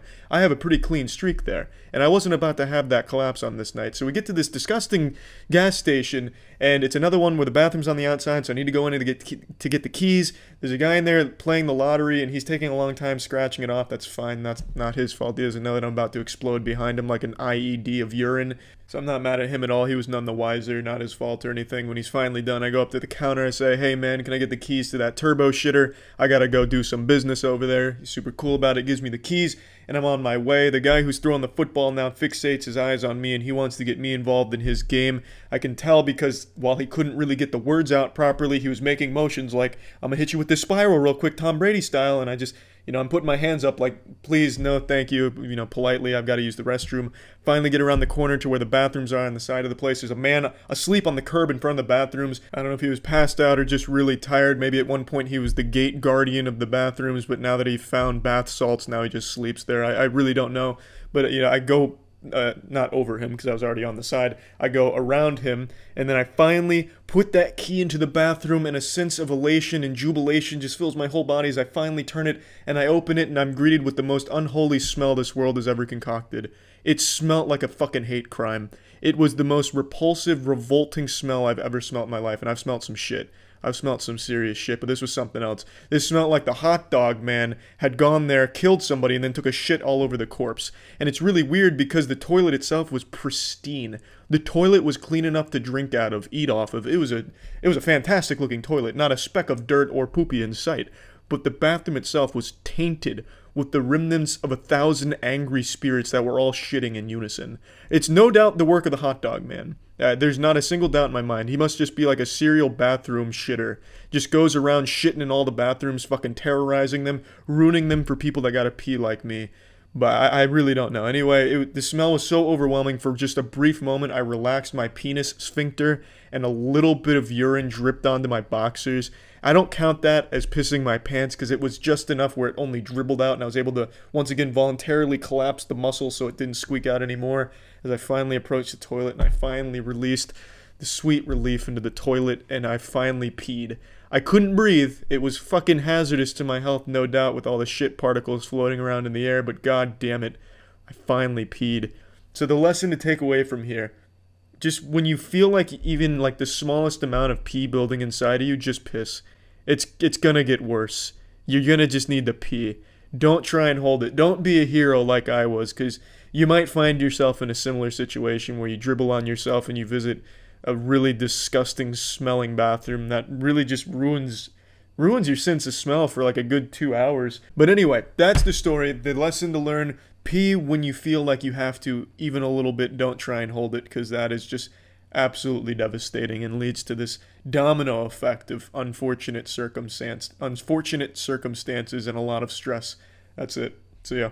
I've actually had this idea for a video for quite some time now, but I kept debating with myself on whether or not it was a good idea to make something about fart porn, and then today I found Harley Quinn farts, and I knew this is what God put me on the earth for.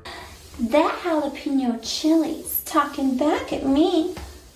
Yeah, I feel her on that one. I can't eat jalapeno chili without ending up spreading my ass cheeks in front of my phone camera and blasting farts at it. Don't be a stinker. I'll be stinking this place up soon enough. No, you're bluffing. Jesus Christ, Harley, show some mercy. Gotham is doomed. What tremendous foreplay. This could be the end of Batman as we know him, his most powerful adversary yet. Now, obviously, I can't show you the video past this point because then it just becomes ass in the camera, bare ass in the camera, with a pulsating chocolate starfish playing a symphony of flatulence, like this crescendo of farts throughout the rest of the video. So instead, I'll play the audio, and we can react to it together. Come on, goddammit, I'm ready. Play me a song on that rectum radio. I'm the worst of the worst.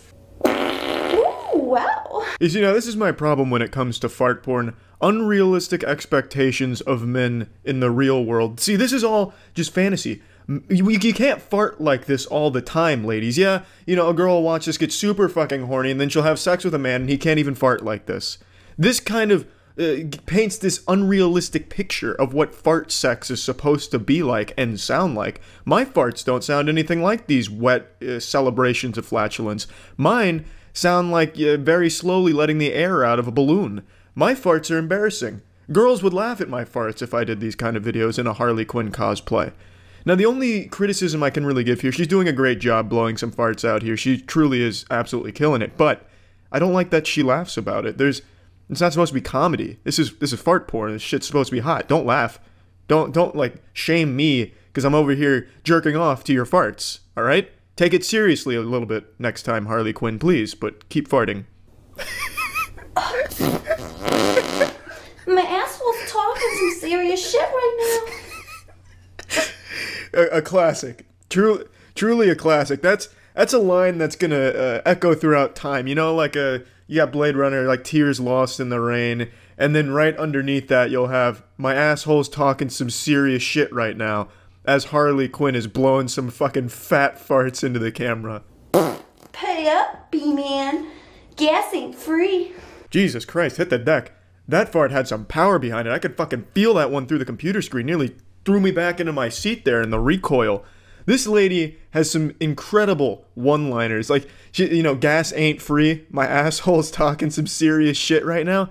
This shit's gold. This is honestly, it feels like a comic book writer wrote her script. Like, if there was an evil Batman villain that was a fart fetishist, and she was taking down Batman with some fat fucking gnarly farts, these are the one-liners I think they'd actually use. This is fantastic. This shit's all like one take, too.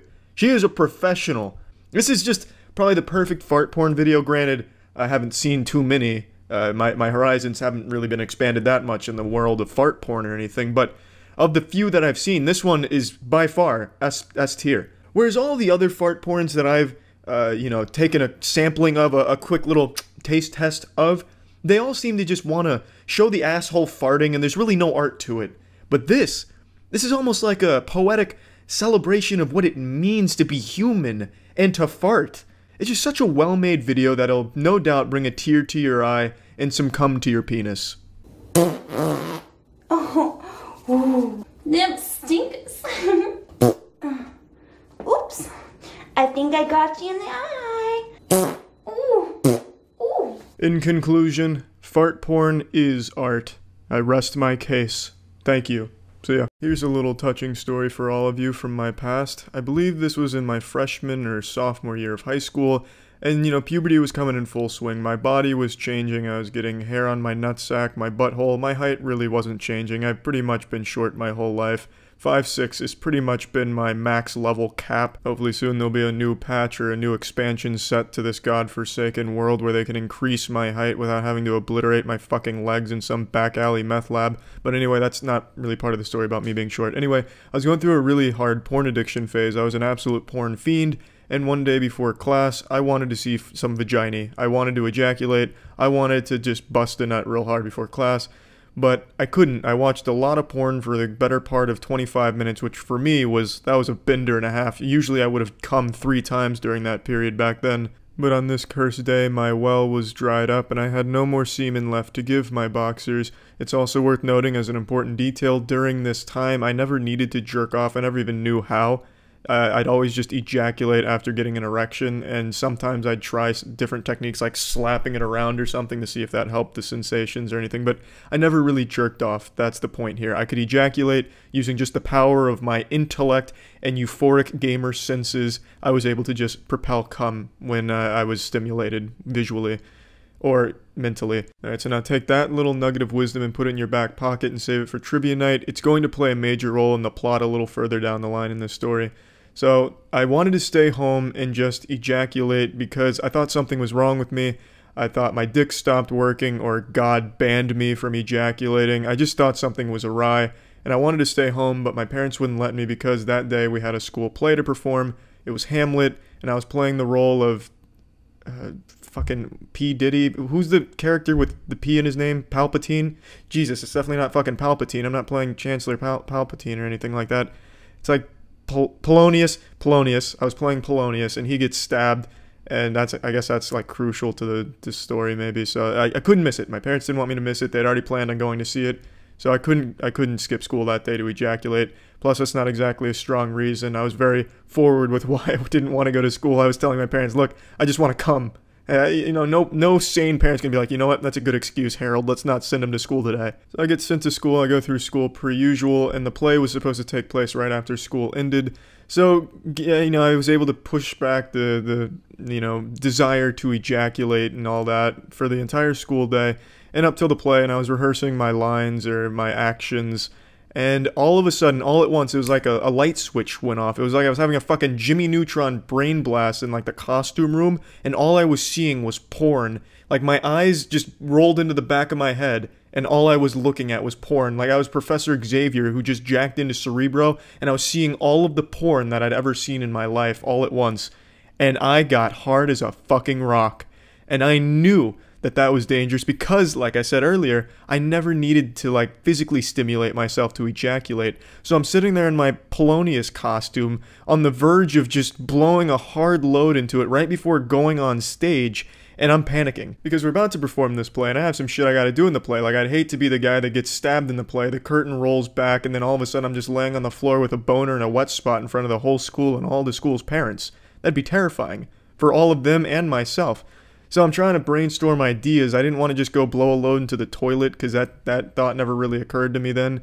So my plan was to just start chugging water as quickly as I could and just try and pee out my erection.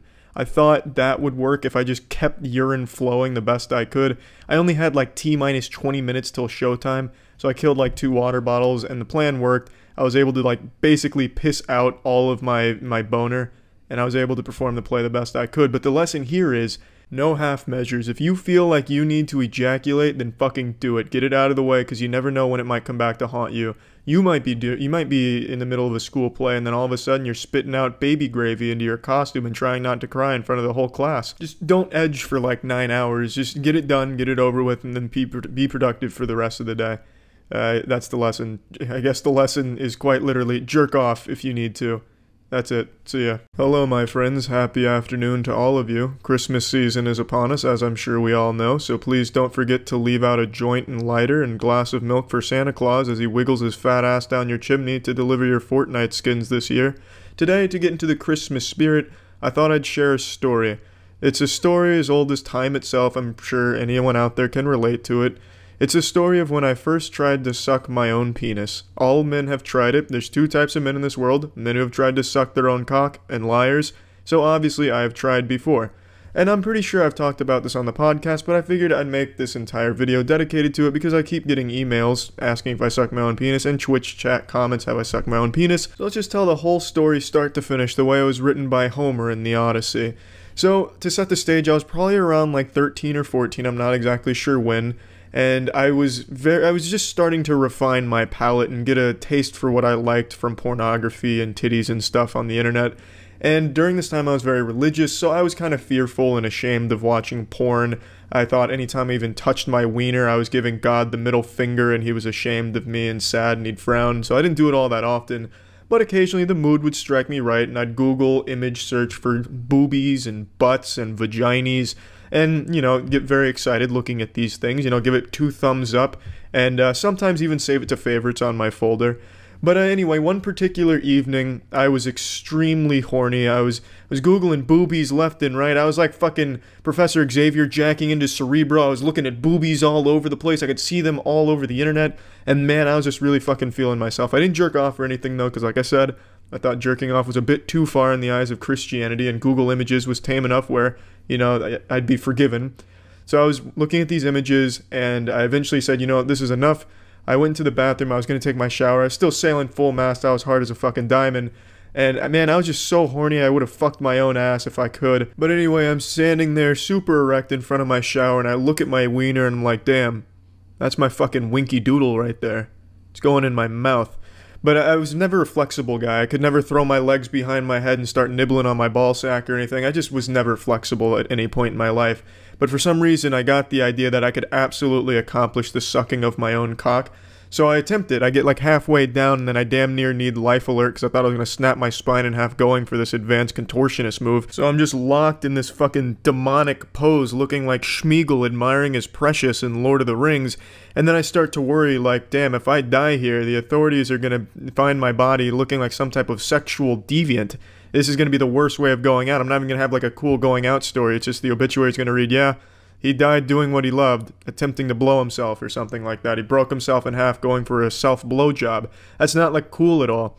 But I still wanted to keep trying. I wasn't deterred. I really thought I could pull it off if I just kept giving it my all. I started to get like anime inspired, like with the power of friendship and by never giving up, resiliency, persistence, and if I get real angry, I'll go Super Saiyan and suck my own dick real quick. So I kept trying. I probably tried for in total maybe like a minute, but it felt like an hour. And it just wasn't happening. I knew it wasn't happening, and then I decided it's time to pee, but I never really adjusted myself. I was still looking at my dick as it was looking at me. We were making eye contact. I was staring down the hole of the one-eyed snake there, and I started to, you know, fire on all cylinders to pee, and it's a little harder to pee with an erection. It takes a little bit longer to travel up the urethra, so I had a little bit of time here, and it wasn't until the pee was about to reach the point of no return where I'm like, damn, I'm about to golden shower myself. My face is looking right down the barrel of this loaded gun. So like a fucking Matrix move, or like a superhero move, I start peeing and I dodge it. I lift my head back up and then I just start fountaining it over myself, and I'm safe, I'm dry, I don't get pee in my face or anything, but I almost did. The point I'm making is, yes, I've tried to suck my own dick. It did not go well. God did not bless me with the gift of being able to suck myself off, and I'm sure most men probably can't do it, but there are some select few champions out there that can, and don't let any man tell you they haven't tried. I promise you, nearly every single man on this planet has tried to suck their own penis at one point or another. You don't have to be embarrassed. There's so many of us out there. Come home. Tell your story of sucking your own penis to friends and family to let them know that, yes, you're human. Yes, you've tried. Amen, brother. Take it easy, everyone. See ya. How big is my penis? A question I've been asked millions of times, so much so that it's infiltrated my dreams, where even the figments in my dreams are asking me that question. During every stream I ever do, I'm asked, how big is your wiener? How big is your cock? How big is that womb room? And I make it no secret, I don't hide the fact, that my schlong is 6.5 inches of pure steel, bravery, and courage. So now, again, I'm sure I will continue to be asked it during my Twitch streams. I'll link my Twitch below so that way you too can see how many times I'm asked that question per stream. But this brought up something pretty interesting, because always the follow-up when I say 6.5 inches pure sledgehammer is that flaccid or erect? And it got me thinking, who the fuck has a 6.5 inch flaccid dick? That is downright unholy. That would be biblical length that would rival God himself as the creator of the universe. That's just downright ridiculous. No, my penis is not 6.5 inches flaccid. I don't think any man's is. I'm sure I'm wrong, but speaking purely biologically, it just doesn't make any sense. The science you can't comprehend how a penis could be 6.5 inches flaccid, soft. It's unreal. So that got me thinking, let's talk about growing versus showing. A grower versus a shower. I am a grower. Now, what is a grower? A grower is a man whose penis is only presentable when it's fully erect, at full mast. A shower is a man whose penis is presentable when even when it's soft. It doesn't need to put its makeup on and get in a good mood and stimulated before it can be presented and have people applaud it and be proud about it. However, the majority of men are not showers. I believe it is only 5% of the global population of cock-wielding men are considered showers. That statistic may be wrong. Maybe I just made it up. I'm really not sure, but I'm going to present it as a fact anyway. It's a very small portion of men in the world that are showers. Now, like I said, I'm not a shower, not at all. My flaccid dick is embarrassing. If I get out of a shower and I look at it in the mirror, I feel like a fucking vampire and just wish my reflection wasn't there because I saw my flaccid dick. I never take dick pics, no flaccid dick pics, because I always fear the day that somehow it ended up on the internet, and then I'd never be allowed back on the internet just out of pure shame because it's my flaccid dick. The fucking pencil eraser flaccid dick out there. Now, like I said, it gets up to 6.5 inches of steel and bravery. Take my word for it, I swear to God. But up until that point, it is a sad fucking ice cream cone. If my soft penis fell out of my pants in front of an on-duty police officer, he wouldn't even arrest me. He'd feel too bad about it. And the point I'm making here is, let's just go ahead and drop the, when you ask for dick size, is it flaccid or hard? The size the man gives is always going to be when it's performing its best. No man is going to say his flaccid dick size because all flaccid dicks are sad. Like, what guy's going to say, yeah, I'm 3 inches soft. Oh, cool. Well, now you've completely lost that person's interest and they think less of you. That's why every time I've ever done the bedroom rodeo, as it's called around the college campuses, I'm not quite too familiar with the term for fucking or anything, but always in the past, I would never let my flaccid dick be seen. I just scramble around the room like Batman who just lost his mask, so now Bruce Wayne's desperately trying to conceal his identity. I do that, but with my dick, making sure that it was not seen in any light whatsoever. So again, why am I bringing this up? Well, to answer the Twitch question that I always fucking get, A, and B, just assume when you ask for dick size that it's being dealt with in erect units. No one's gonna tell you flaccid dick size because they're all fucking small when they're flaccid. Mine, like I said, is around like the 3-inch mark flaccid. Yahoo, yeah. I'm gonna go ahead and give that as my answer to the how big is your dick. I'm gonna tell you it when it's doing its best, which is when it's erect. It's 6.5 inches. Don't forget it. See ya. I don't think I've ever shared a story about myself so embarrassing that it changes the way you look at me. I've shared a lot of embarrassing stories with girls and shit that I've had in the past, but nothing that's so goddamn game-changingly cringe-inducing that you vomit and think less of me until today. I was trying to think of a story that I wanted to talk about because I wanted to tell a really embarrassing one today, but I wanted to like amp this shit up to like the highest fucking level I could. So I was going to my past, of which there's a myriad of embarrassing stories to choose, but I wanted to find the perfect one. And then I remembered something that made me sick to my goddamn stomach, so I can't wait to share it with all of you. So to preface this happened in high school. The year is 2011. This was right after my third lung collapse. If you've been following me for a while, you know my lung collapsed 3 times. And the last time it happened was 2011. Well, in 2011, I got surgery to have it fixed. And before I went into surgery, there was a girl I had a crush on that had just added me back on Facebook. And I decided I'd send her like this goddamn scholarly "oorah, I love you" message to her. And we had never spoken. So this girl and I never spoke once in our lives, not even by accident. If I farted somewhere in school, there's no way she would ever fucking smell it because we were never even close to each other in any sense of the word. The only reason we even knew about each other, or rather the only reason I knew about her, was because she was a cheerleader and I played basketball. Other than that, no communication, literally not even eye contact. And yet for some reason, in 2011, I sent this girl the most disgustingly embarrassing messages when I was in the hospital. I haven't read them. I screenshotted them today, and I sent them to myself so I could read them to you today, and we can experience this together as a lesson in how not to ever approach a woman in any way. So allow me, please. Pickup artist legend Charlie is going to guide you through the how-don'ts, the do-nots of women. So let's go ahead and get into these messages here. So ace pussy slaying god Charles in 2011 leads with, "I know you and I have never talked, but I just wanted to tell you that you are one of the most beautiful girls I have ever seen." Now some of you might hear that and think I came on a little too strong. Looking back on it now, hindsight's 2020, I don't think I came on strong enough. I should have led with "I love you." Signed Charles, and then like a little kiss, and then you know, maybe go from there. So after I said this, she responds with a simple question mark. Nothing else, just one character, a question mark. I was already in the hospital, but if I wasn't, that right there would have sent me into the hospital with fucking cardiac arrest. That shit hurt so goddamn bad at the time.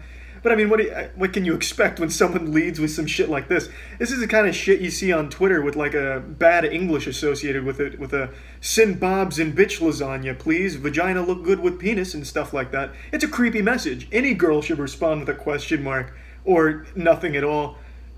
But anyway, my spirits weren't deterred. I continued. "Yeah, I'm in the hospital and just said, fuck it. It's worth a try. You probably don't think the same. You probably don't think the same about me, but I just wanted to say that." That's some nice guy shit right there. Jesus Christ. Well, this is pretty fucking bad. Let's keep going.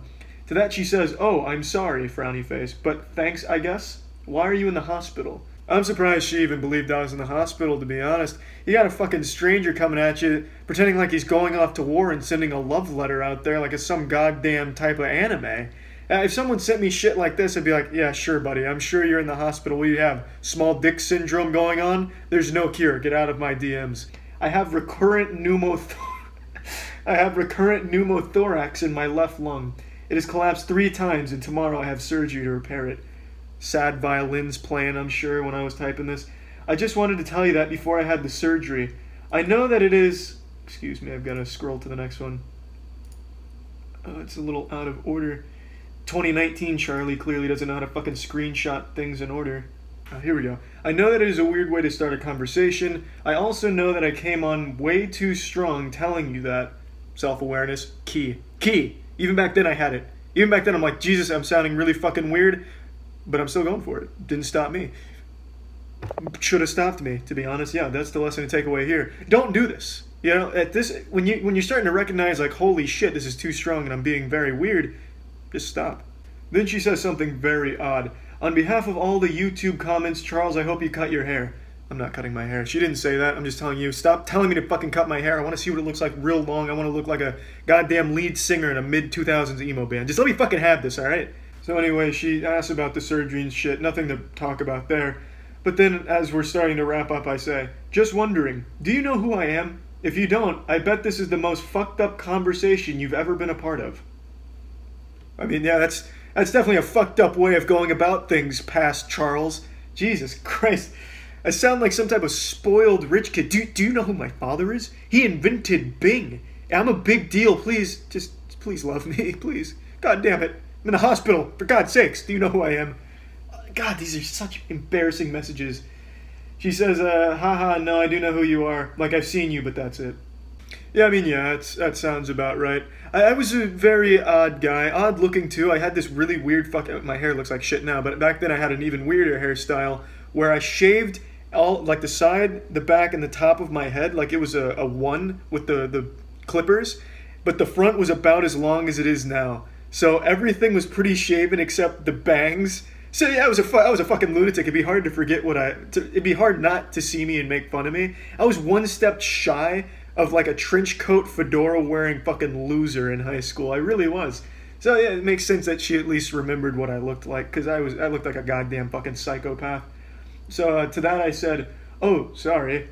I bet this is weird for you, huh? The only way to make things like this not weird is to keep saying, yeah, this is probably weird, right? That way, it's, it takes the tension off. It's like, oh, he's saying it's weird. It can't be weird if he keeps talking about how weird it is. All right, it makes sense. Like, pretty much every fucking line I say in here is about how weird it is, and yet I keep going. To that, she says, I don't mind at all. So then, in closing, this is my finisher. This is my Mortal Kombat fatality. My big grand finale here.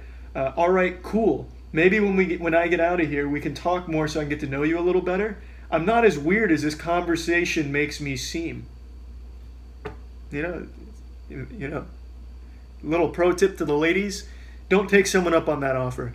They most likely are pretty fucking socially inept. I certainly was, 100%. We never talked after this. I can't imagine why, but we never spoke or anything. Nothing ever came of this, unsurprisingly. However, I'm sure if we did, I would have been still just as socially inept talking in person as I was on the Facebook Messenger. So the lesson, ladies and gentlemen, don't be weird. That's always the advice I give to someone going into college and shit. Just don't be weird. Don't be super forward. Don't be super out there. Just be normal conversations. Let things, simmer, develop, sniff things out. Don't just come in there guns blazing, fucking jerking off. I love you. Do you love me? Like, come on. Come on, 2011 Charlie. I look back on shit like this and I'm like, Jesus Christ. I never recognized how bad I was until, like, you get older. So, it's a pretty embarrassing story. Maybe it's not as embarrassing for listening to it, but for me, recollecting on this, it's fucking bad, man. Like, Jesus Christ. That girl was probably scared for her fucking life, thinking I'd be tossing pebbles at her window late at night at like 2 a.m. Hey, did you think about me in the hospital? I'm alright now. You want to talk? Shit, man. Well, that's the end of the story. Another nice tale for the compendium of awful interactions I've had with women, all of which being my fault from my past. So, yeah, fuck yeah. That's it. See ya.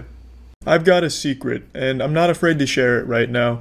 Much like Bruce Wayne keeping his Batman identity a secret, I've got something that I've been keeping from you. And you're not going to believe me when I tell you this, but it is the truth. I used to be a virgin. Not only did I used to be a virgin, I used to be a turbo virgin who was extremely proud of the fact that he was a virgin. In my early college years, I used to brag about being a virgin to anyone that would listen. I was like those dudes that stand on corners with the sign saying the end is near, just talking about doomsday. I was that with virginity. And every day was Virginity Day for me. I made a video talking about this a little while back, about how I used to brag about being a virgin. I really went hard on that being a core part of my identity in my early college years. When I did talk to girls, I would treat it like I was on Shark Tank and I was pitching my virginity to them like a business that they should invest in. It was very sad and pathetic. But I figured I'd share a few more stories from this era of my life, this arc in the Charlie anime, because there's some real golden nuggets in there that I think maybe a few of you could learn from. Though I don't imagine too many of you watching this right now think virginity is cool or something worth bragging about all the time, unless of course you're trying to be a pastor or teaching abstinence at a high school or some shit as like a sex ed teacher. But anyway, I wanted to share a couple of these stories. So the first tale from the compendium of Charles White's virginity stories is actually one that I shared on a stream recently. It was my sophomore year of college, 2014. Five Nights at Freddy's is the hottest shit, just came out. We've never seen anything like that. Our assholes blown wide open by Five Nights at Freddy's. It was a dark and stormy night, and my roommate had a girl over. It wasn't anyone romantic, they weren't together, they weren't, anything at all. It was a friend of his from high school who came down to party at the university. I did not go to a party that night. I stayed in the dorm room watching cartoons. After the partying had ceased and everyone had their fun, my roommate went to bed, but she didn't. She sat on the couch and watched whatever cartoon I was watching at the time. I think I was watching Justice League or some shit, so she was wet. And she just started talking about how much fun she had at the party and eventually asked me why I didn't go with them. And I tried to play it cool. I said, I had better things to do. And if I had a cigar, I would have lit it in that moment right there and just blew a big fucking puff. I was really trying to be suave about it, but the reality is the reason I didn't go was because I wasn't invited. It was a very low-key party, and this was when I still wasn't super familiar with my roommates. They were probably afraid I'd crawl on top of one of the tables and start trying to lead like a virginity chant, like, raise your hands if you're a virgin. Oh, just me? Even better, something weird. So they didn't ask me to go, which is why I wasn't there. But anyway, of course, me being this virginity evangelist that wouldn't shut the fuck up about virginity, we talked more about some shit, I don't remember what, but of course, me being the mysterious anime loser virgin extraordinaire back then, I eventually steered our conversation into a talk of virginity. And I started telling her about, how great it is being a virgin and how, maybe I'll lose it soon if I'm really feeling like it, as if I had, a ton of options, like my fucking cell phone was full of applicants to take my virginity. And she said something that still rings in my ears sometimes when I'm trying to go to bed. After telling her all of this about my virginity and telling it with a, a real smile on my face, really fucking saying it with my chest like I am a virgin, she hit 19-year-old Charles with a giggle and a wow, that's so sad. And she thought I was kidding, so she started making jokes about it, and I insisted that no, I was being serious, and I was like, damn. On the inside I was like, damn, that was brutal, that shit hurt, but she's not wrong. The more I say it out loud, the more I realize how sad it is. And then she goes on to say, I'll suck your dick if you want. And I went into a full fucking meltdown mode. It was like something out of Tom and Jerry when like the stars are going around when they're like knocked out. I was having like a fucking meltdown. And I eventually just went into like full Redditor mode. I was like, oh gee, whoa. No, madame, I could never ask such a thing of you. Absolutely not. I would not have that. I'd like my virginity to stay, thank you very much, you harpy, you succubus. So I stood my ground and declined the blowjob, which was a more than generous offer from her, might I add. She was just gonna take one for the team, a real champion. Like, what a great friend my roommate had. And honestly, I probably saved her life by declining that blowjob because I don't think she quite knew what she was dealing with and getting into. She was about to bite off more than she could chew. She was like Icarus flying way too close to the sun. If she did give me that blowjob, I would have blasted an unholy cum shot at an unreal velocity that probably would have pierced the back of her throat and gone out the other side. It would have looked like she got hit by a fucking sniper. My wiener had never even been accidentally touched by a human female. The closest thing my cock ever got to a girl touching it back during that time was when a girl accidentally hit me in the balls with her criminology book when we were standing up from the table in the classroom. So if she blew me, I would have busted a nut of biblical proportion, a dangerous nut. So really, I made a noble decision and saved her life by declining that. And I think that incident right there where she said it was so sad that she was just going to offer me a blowjob really put it in perspective how sad it really was. Because it was so sad that not only did she tell me to my face how sad it was, but she tried to offer like consolation, as if she was trying to console someone who was grieving. Pretty wild stuff. And I figured I'll share one more story because this one's just as embarrassing. Probably not as embarrassing, though. Probably worse. Before my sophomore year of college, my high school had a reunion party at one of the girls' houses, And this is when I just started drinking, and I was getting after it. I was fucking hitting that alcohol real hard. And one thing that I talked about this in the previous bragging about virginity video, but one thing I used to do is I would get drunk and start bragging about my virginity in different accents. Well, I remember at this high school reunion party with all my old high school classmates, I reached that level of drunk where it was time that Irish Charlie come out and start talking about his virginity. So for the whole night that I can remember before total blackout, I was talking in an Irish accent about how great it is being a virgin and how everyone who had lost their virginity had just failed to reach enlightenment. I was the happiest one being a virgin, all in an Irish accent, of course. And then I do remember one of the girls kissed me, and I pre-came down my leg. I don't know if it was like a pity kiss or something, or like pent-up feelings from high school, though I doubt it because I was a real fucking weirdo in high school. But I remember one of the girls kissing me, and I pre-came down my leg. At least that's what I tell myself, that it was pre-cum. Honestly, it could have just been a full load that I blew down my leg. I really don't know. But I do know I wasn't invited to the follow-up high school reunion party the next year. So there's a very good chance that I might have just shit myself, honestly, down my leg. It could have been anything. It could have been any mystery fluid coming out of there. I couldn't tell you. But yeah, just a couple more tales from this time where I thought bragging about being a virgin was cool. Again, the lesson to take away. Bragging about virginity is a weird thing to do. So yeah, probably just avoid that. Don't do that. That's it. See ya. It's been a little while since the last time I sat you down at the fireplace with my bathrobe slightly ajar to tell you an embarrassing story from the period in my life where I've LARPed as a fucking mysterious anime character. This was around the time I was like 18, 19 years old, so like freshman, early sophomore year of college, and I've told many a pathetic story from this sad compendium of miserable social ineptitude, and there's one I haven't shared with you that I thought I'd share today.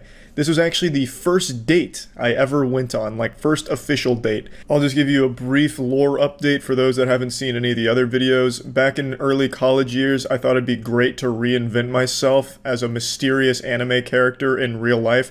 It worked for the anime characters. Girls were always trying to constantly like gobble on their meat. And so I thought, well, if it worked for them, it could work for me. So I wanted to be like super unique.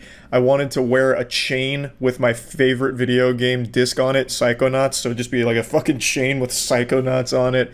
I also refused to talk to people. So if people talked to me or asked me questions, I'd respond with like moans and grunts instead of words. And it was really goofy shit. Like talking to me would be like talking to an NPC in Banjo-Kazooie where they just respond with that's how I would pretty much respond to shit, or just complete silence. I have no doubt a lot of people on campus probably reported me to authorities as a potential threat to the university in those early year and a half, however long I spent doing that. But I eventually grew out of it. But during this time, I actually did get a date. My first real official date. Now, while this was my first date, it wasn't like I was a completely kissless virgin. I was a virgin who had been kissed once. It was a dare. A girl was once dared to kiss me because that was seen as such a punishment that in a truth or dare game, they made it a dare to kiss me. And I was like, fuck yeah, this is my time to shine. Probably pre-came and shit my pants at the same time. But anyway, I managed to get this date because a friend of mine from high school actually invited me to a party.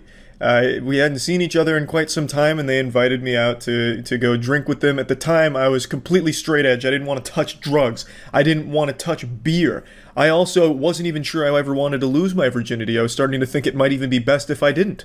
But they invited me to this party, and I was still in this mysterious anime phase, and he invited me to play beer pong with him, and I was like, well, as long as I don't drink. And he's like, fuck it, Charlie, I'll just drink for you. Just fucking play with me. And I was like, sure, let's go. So we were playing, and then eventually his friends called him to do like a keg stand or something, so I needed a partner, and a girl hopped in to play with me. And I didn't say a fucking word to her.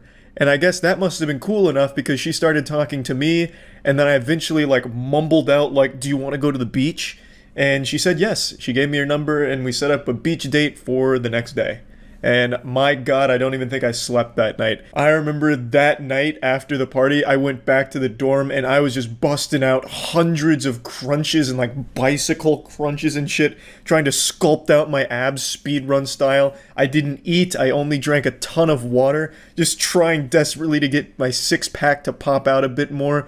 I was a lot leaner back then because all I focused on was being like ripped but my arms were super skinny, so I just kind of looked like an actual poorly drawn anime character physique-wise. Nowadays, I'm just actually fucking jacked, but back then I was like, all I need is abs, and girls will want to fuck me real good. So I'm in my dorm for hours just fucking doing an impromptu P90X routine till the sun comes up, and I text her, she doesn't respond, I start to panic, I texted her again, still didn't respond. I'm fucking freaking out. I'm like, oh my god, I've ruined it. I fucking blew it. Holy shit, it's all over. She hates me. She probably reported me to the police because I was creepy. Oh my fucking god. I text her again. I fucking triple texted her. Literally the worst possible thing you could do. She finally responds just saying she was sleeping, and then I realized that that's probably about par for the course because it was like 9 a.m. I was like, it's fucking like Saturday, and I'm texting her at 9 a.m. like 1,000 times.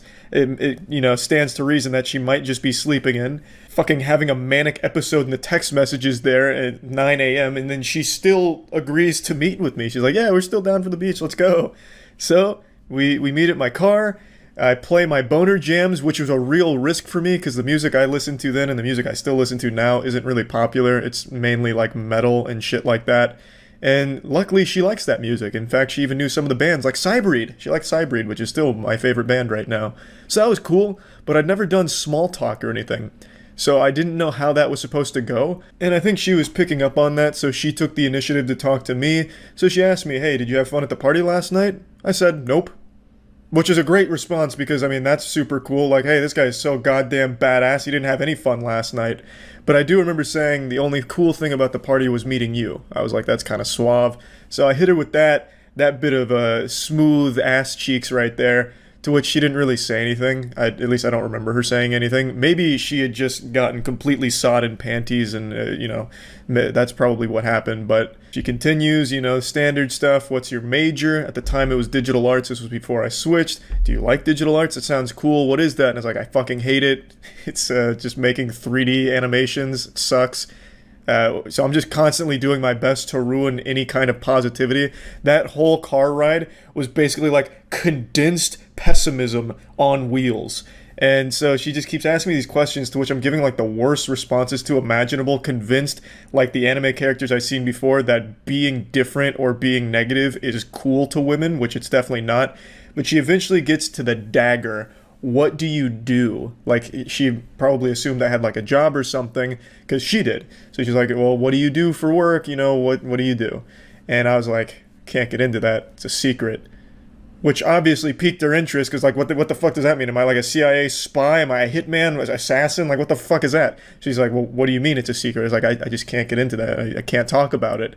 So she keeps poking the sleeping bear. She's like, well, what do you mean? What do you do? Like, it's kind of weird. Like, what do you do? And eventually I'm like, I make videos on the internet. Keep in mind, this is 2013. The idea of being a YouTuber was a foreign concept back then. I'd also never told anyone about this. I never said out loud that I made videos online. I always kept that like my biggest top secret. I never ever talked about it, but in this instance, I was fucking desperate. I was pulling out all the stops. I was emptying my pockets of all the possible fucking spaghetti I could fill on the floor, vomiting anything that might help my chances of getting me laid. I would have told her I was Santa Claus if I thought it would help my chances of getting my cock wet. I was just going all out. Just this once. Just trying. So I told her I make videos on the internet, and she laughed at me, which just felt phenomenal. She thought I was just kidding because I had hyped it up so much to that grand wet fart of a reveal. She was probably just relieved more than anything because she probably thought I was a psychopath with the way I was answering, but I dropped that nugget of truth on her, and at the time, like I said, this wasn't really anything anyone talked about. Like, YouTuber wasn't a thing back then. Most of the most popular shit was like Facebook pages that people knew, and when it came to YouTubers, most people only knew like the biggest ones. The big one back then that I remember most people talking about was Epic Mealtime, and I also remember even things like I'm Schmacked were kind of big back then, but other than that, there wasn't a ton else that college students would think of when they hear of internet content creator YouTuber. So she didn't really find that all that impressive, and I've never treated it like a job or anything, but I just thought it was going to be a good answer to that question, one that she probably hadn't heard before, and she probably never did hear it before because she just straight laughed at it, which didn't make me feel like my chances were being helped. She thought that I was just making like a joke out of it because I just made it like this hyped up thing, like, no, it's a big secret. It's a fucking government secret. I'm not allowed to say it. If I say it, the government's gonna come fucking kill me. And then I just reveal like I make fucking gameplay and commentary videos on YouTube. So she giggled at that, and then she asked what the channel was, so I showed it to her when we parked.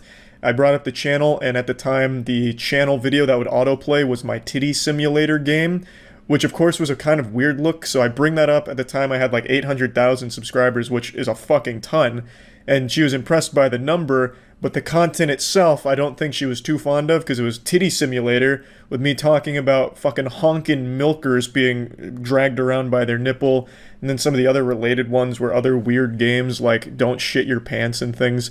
So she didn't really want to stay on the channel that long, but she said congratulations to me, and I was like, well, okay, it didn't really work very well, now did it?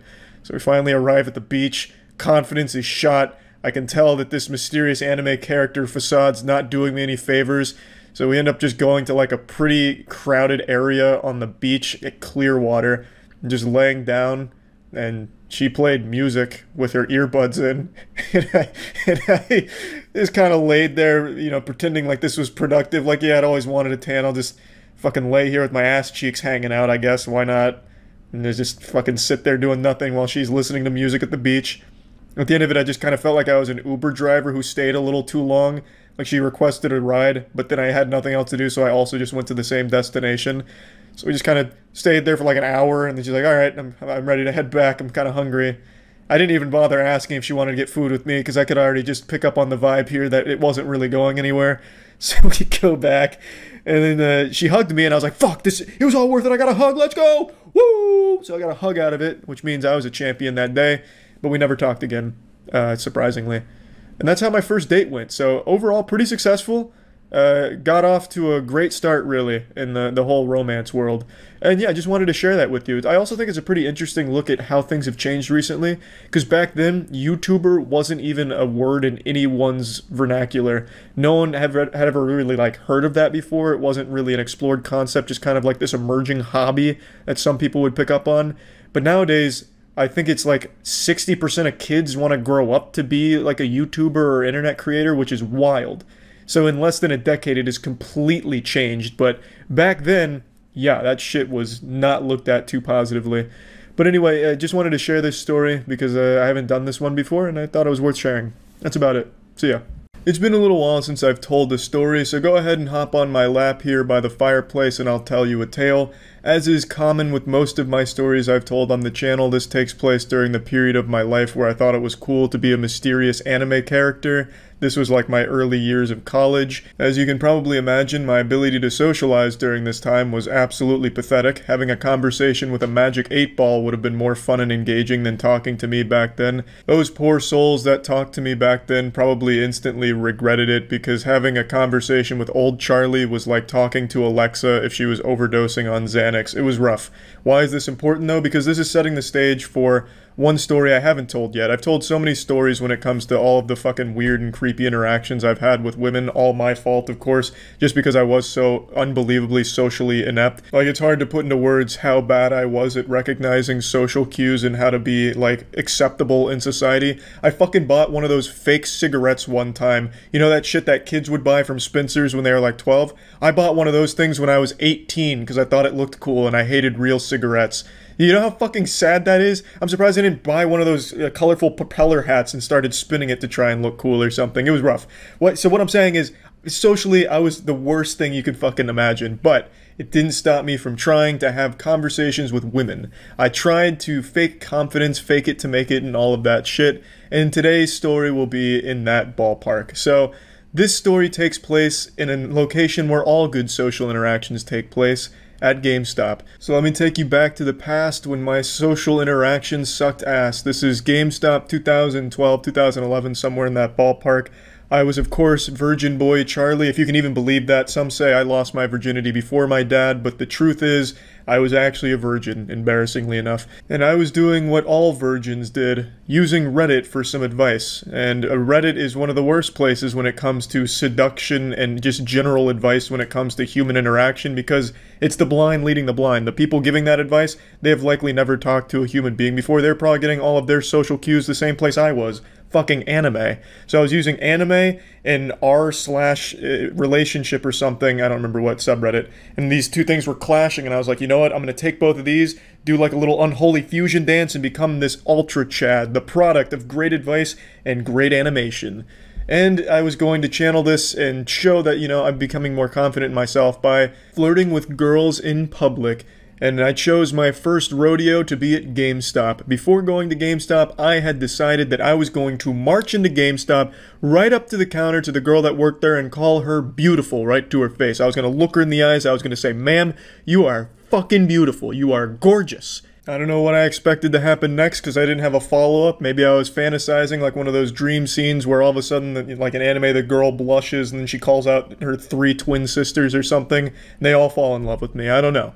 But that was my game plan. And I was hyping myself up. I was like a football player in the locker room before the championship game, headbutting lockers. I put on a necklace, and I never wear a necklace. I found like this old gold necklace from probably when I was a kid, but my neck is still the same size as a kid's, so it still fit. I spiked my hair up real well, fucking drowned it in gel, and I mean drowned it in gel. I looked like a freshly born baby covered in amniotic fluid up there, and I felt like $1,000,000. Today was the day I was going to say to a girl, she is beautiful. So I hop into my Batmobile and I cruise on over to GameStop. I get to the door, I open it, and it's like everything else just melted around me. Time froze, and there she was, behind the desk, the only female employee at this particular GameStop, and she looked miserable. Probably because she's working at a fucking GameStop, but I was gonna make her day better by being the only man in GameStop history with the confidence to say that she was beautiful. You know, I'm sure she doesn't hear that every day from other socially inept fucking slime balls, so I was going to be the first, the trendsetter, truly a pioneer. So I meandered around a little bit, just making sure I was building up enough confidence, going over the lines in my head. The line I was going to use was when she was done ringing me up, I was going to say, "Thank you, beautiful," and then wait to see her response, see what she says to this, hoping that she wouldn't call the police or have security come tackle me. So, I finally pick out a game, some used game I'm sure, because I was big into used games for a long time. I slam that shit on the counter because I'm ready. She starts by asking me a couple questions. Am I a member of GameStop Power Plus Ultra program? Well, no, I'm not. She's going off script. I wasn't accounting for this. It's freeform now. The dialogue has been all fucked up. I'm getting a little jumbled in my head. I'm getting nervous. I wasn't expecting to be interrogated by her today. I'm not a member of this GameStop program. Would I like to be? Well, shit, would it help my chances with you? I don't know. I'm going through all kinds of scenarios in my head. It's like a visual novel. There's a bunch of different branching paths I could choose from. I'm panicking. I'm breaking down a bit. My composure is starting to falter. There's sweat on my brow and a tickle in my sack. I was not prepared for this at all. She then asked me, do I want my receipt? Another question I wasn't anticipating. Do I say, "Thank you, beautiful," now? No, that wouldn't make sense because she asked me a question. I can't just respond with a... I have to answer the question. Everything's all falling apart at once. It's like Salvador Dali's painting where the clocks are melting. I'm running out of time. I don't know when to say this line. And no, I don't really want this receipt. What am I going to do? Wipe my ass with it? I paid $3 for some garbage used game. I tell her, no, thank you. You keep the receipt. And that's when she says it. A sentence that could dampen the pants of any man, even the strongest men. She says, "Thank you for shopping at GameStop." I freeze. I don't know how to respond. I stand there for what feels like hours, looking at the ground, wondering, is now the time? And then I decide I muster the courage within myself, the strength to go forward. I say, "Thank you, beautiful." I'm still looking at the ground when I say this, because I haven't earned the right to look my GameStop queen in the eyes yet. And then I do what any sane man would do. I ran away. I fucking jogged away. Before she could even, like, actually respond, I started jogging away with the bag in my hand like I just stole the game from GameStop. But I did hear her say, "Oh." I know for a fact she said, "Oh," as I turned my back to run away. I ran all the way to my car, hearing that "oh" in my head the entire way there, got in, slammed the door, and I thought to myself, Charlie, you did it. We just made that employee extremely uncomfortable, and man, do I feel like shit about it. It was a good lesson to learn. That was probably already like the 5th or 6th time that lady had been hit on that day by fucking weirdos like me. She probably just up and quit that day. That was probably the last straw right there. I don't know, because I never went back. I was just so goddamn embarrassed about this whole thing, but I do imagine she quit that day. But yeah, I tell you this story in the hopes that people will learn from it. Don't make the same mistakes I did. don't be a fucking weirdo, and don't, yeah, that's basically it, really. That's about it. So yeah, this is a claim I've never made before. This is a world first for me. I think I have found the best video on YouTube. This is called Shocking. Woman was married to the wrong husband. And that title doesn't even encapsulate the beauty of this video. The title sounds like the fucking title to an R.L. Stine's Goosebumps novel. Mysterious husband eats my boogies at night. Ooh, yucky. But this video is so good. It's about a man performing an exorcism on a woman who's been taken over by an oral sex demon, and it's every bit as glorious as that synopsis makes it sound. Look that demo! Look that demo! Look, oral sex! Oral sex demo! You see oral sex? Look, oral sex! Look!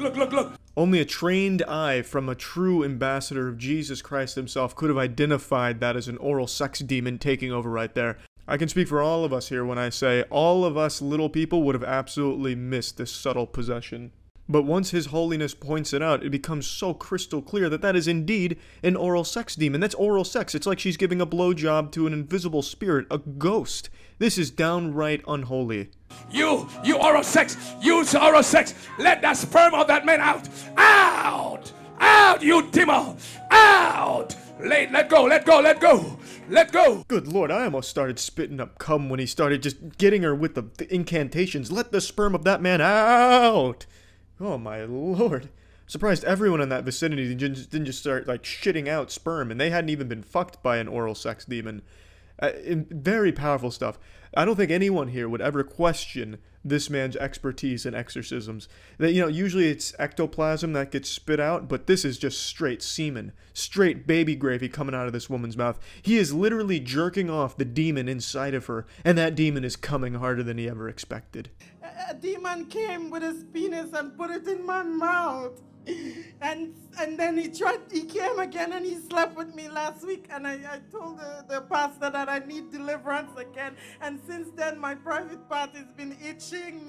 Yeah, it sounds like a textbook case of an STD to some type of loser fucking scientist. Obviously that's the work of an oral sex demon that has all the telltale signs that she has been visited not by Santa Claus, not by the Tooth Fairy, but the oral sex demon, the OSD, and that is no laughing matter.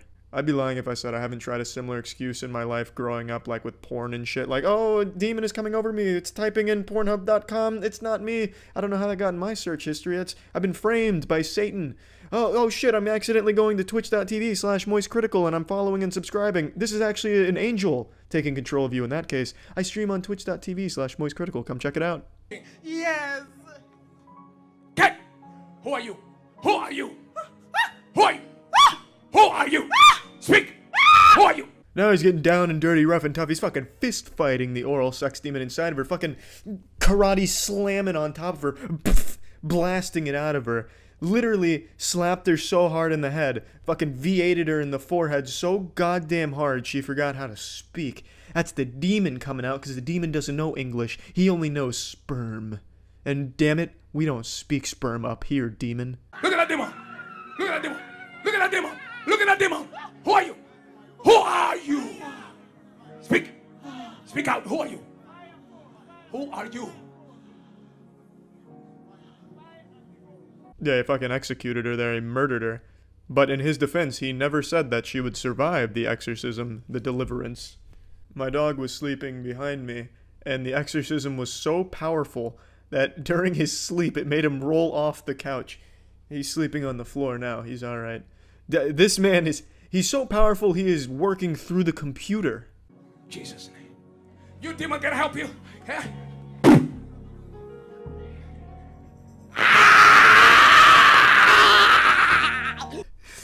When I first saw that, I was laughing super hard, and I expected seeing it again wouldn't make me laugh real hard, but it did. Every time I fucking rewind that and get ready to like do this segment here, I just start laughing again. He fucking Street Fighter shin kicks her like he's in an MMA competition. He's like, and then it cuts to her screaming in agony because this man just, busted her shins up real good, fucking blasted those bones. I mean, yeah, I'd be screaming too if this man just not drop kicked me, but gave me one of those little shin checks. That shit's painful to demons and humans alike. I guess we're not so different after all. You in her private part. Demon in the private part. Watch what happens. Fire! Fire! Fire! Fire! Come out from the private! Come out from the private! Come out from the private! Come out! Out! From the private! Go! Go! Go! Go! Go! Go! Go!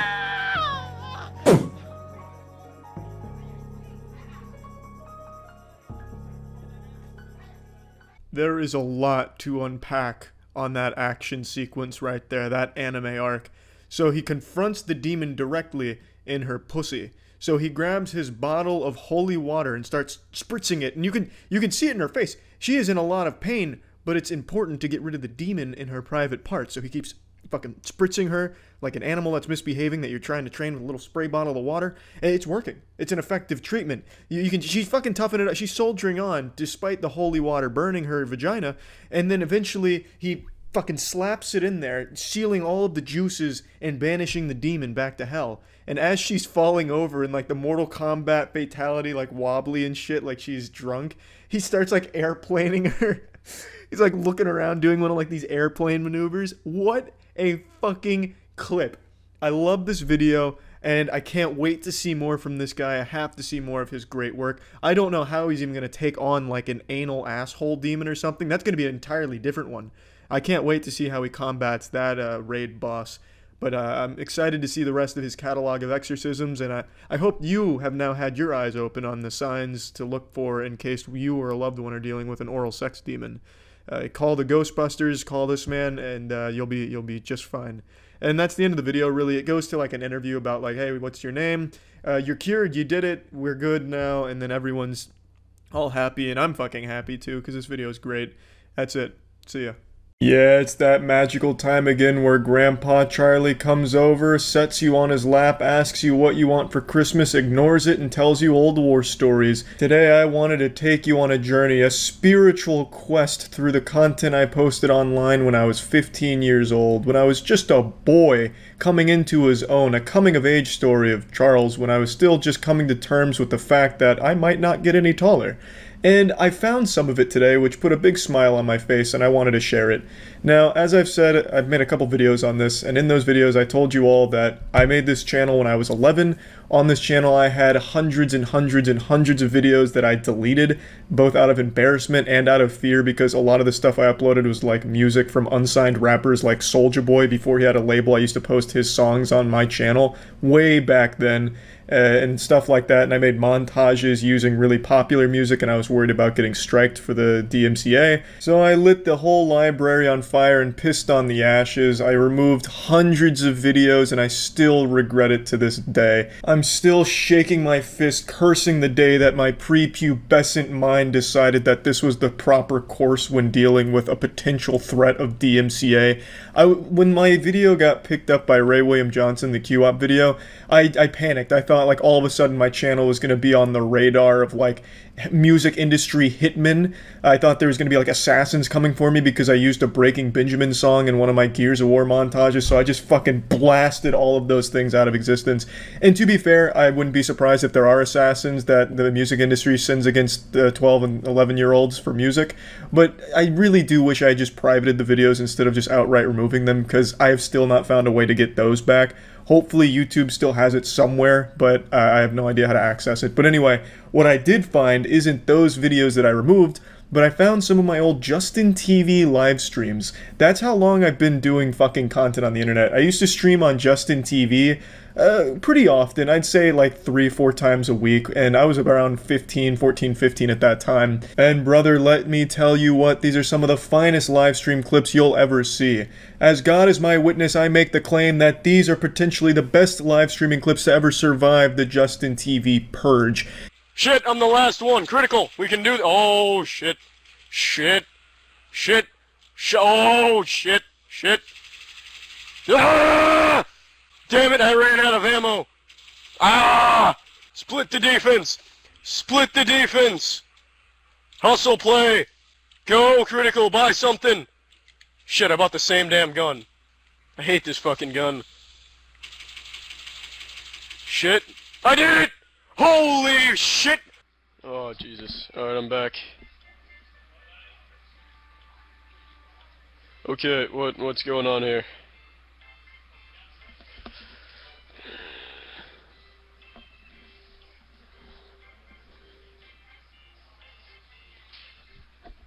Alright, who wants to tell me where to go?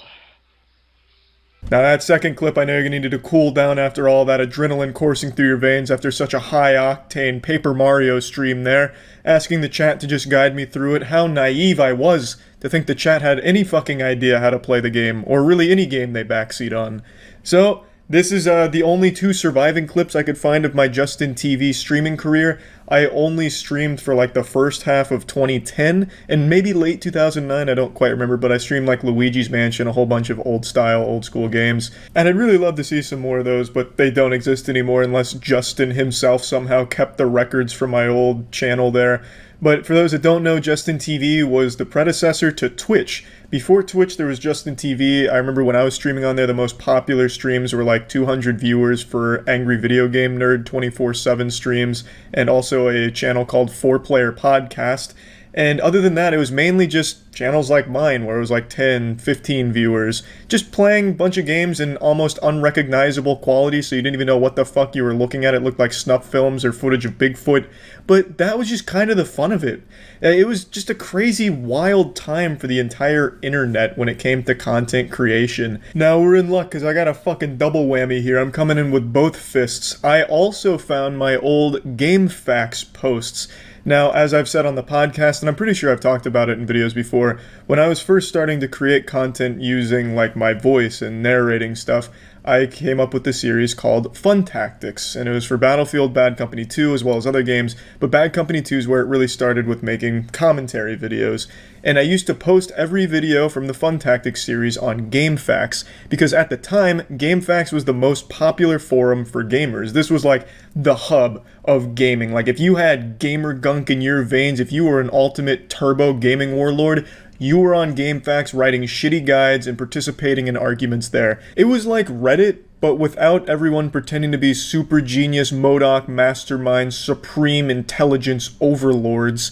And it was just such a nice trip down memory lane seeing all this, because I thought GameFAQs had wiped all of their old shit from their old unused boards, but I guess for some reason these fossils have survived, which is great to see. Nowadays, GameFAQs isn't as popular as it used to be. I think there's only like 4 or 5 active users anymore. I really don't know. I don't know who's still using GameFAQs or what for, maybe to buy and sell drugs, but I haven't really heard anyone talk about it in a long time. But I gotta tell you, going back and visiting it feels so good. So let's go ahead and take a look at some of these bad boys.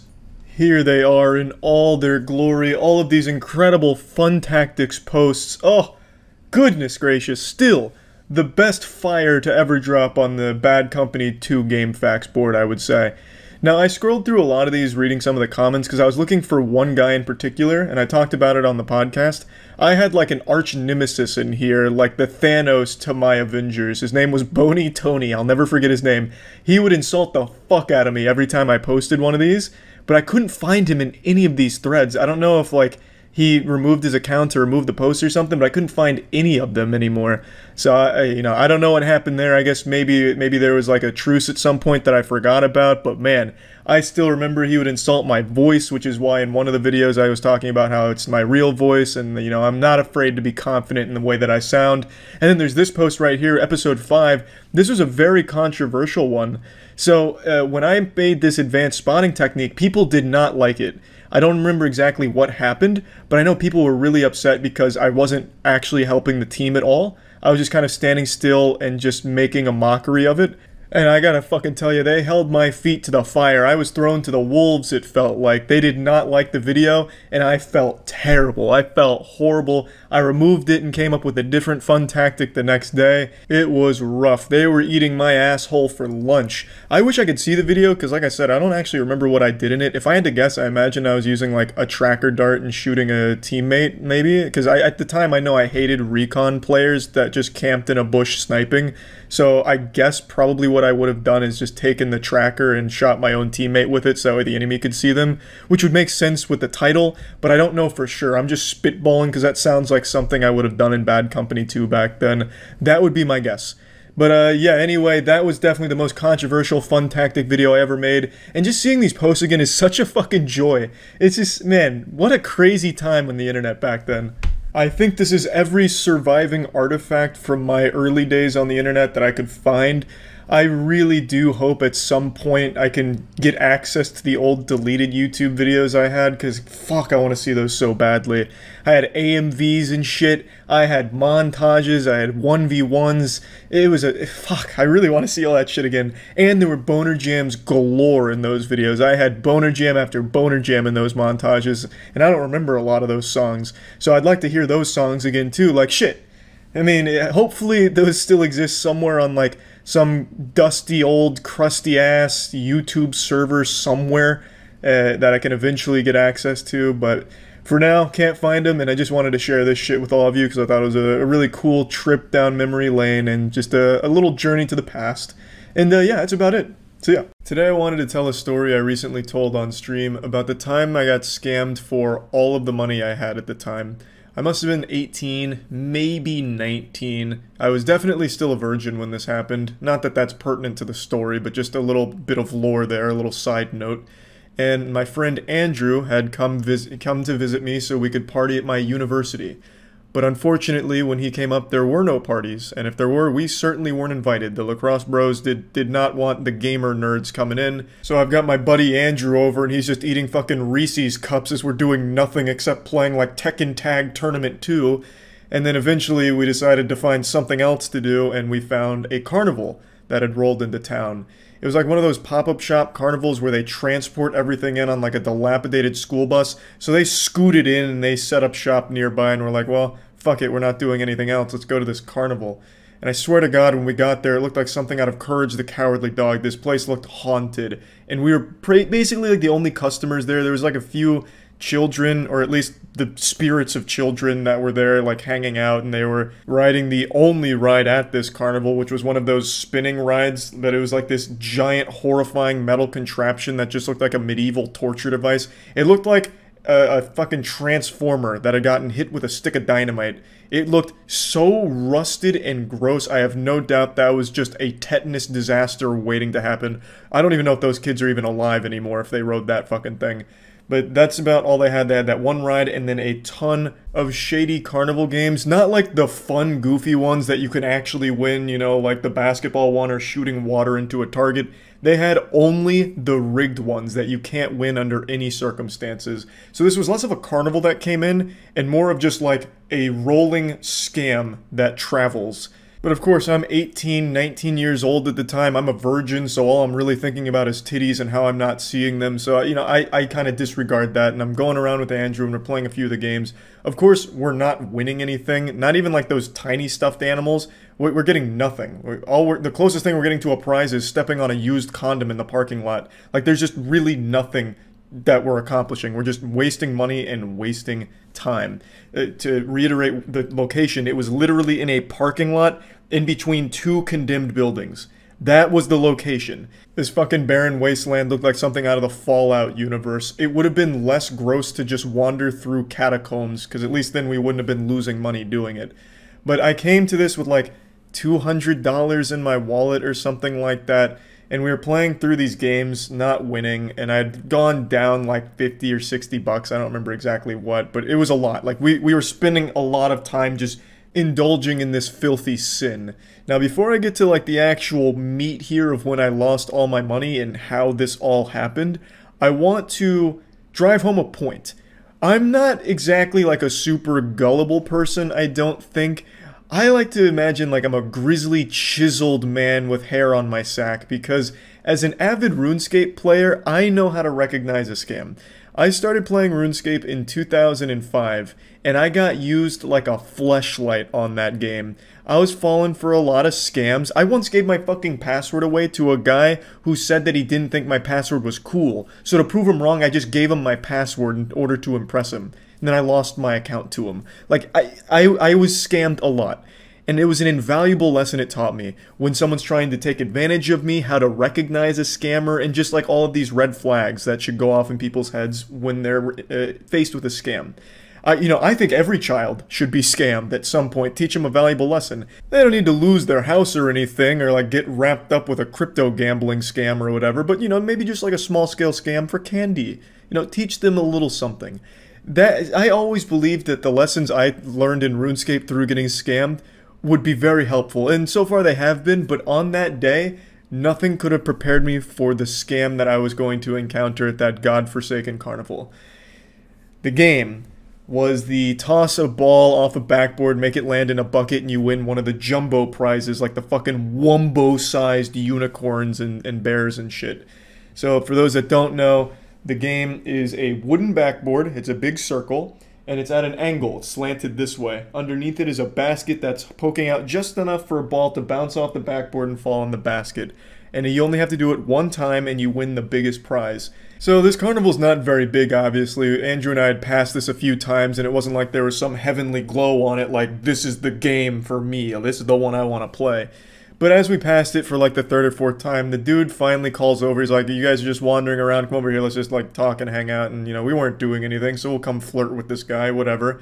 And he's just so charismatic. We're just talking, shooting the shit. I think he brought up sports, and at the time I was like a sports fan, so we talked a little bit. And then he just started talking about his game. He's like, if you guys want to play, you can just like play this game. It's $5 for 3 throws, might as well, and we'll just keep talking. I was like, that's a good deal, $5, 3 throws, and it looks really easy. And he's like, well, I don't want you to think that this is like rigged or anything. I want to show you that this can be done because, he must have seen us losing. So he demonstrated that it could be done. So he walks up, he's like a little off to the side of where I'm standing, where I have to stand to shoot. And he bounces it off the backboard, first try, right in the bucket. He's like, yeah, I can do this all day. Picks up the ball, does it again, picks up the ball, does it again. He does it like 3 times in a row. And it's like, okay, this game looks really easy. So then he hands me the balls.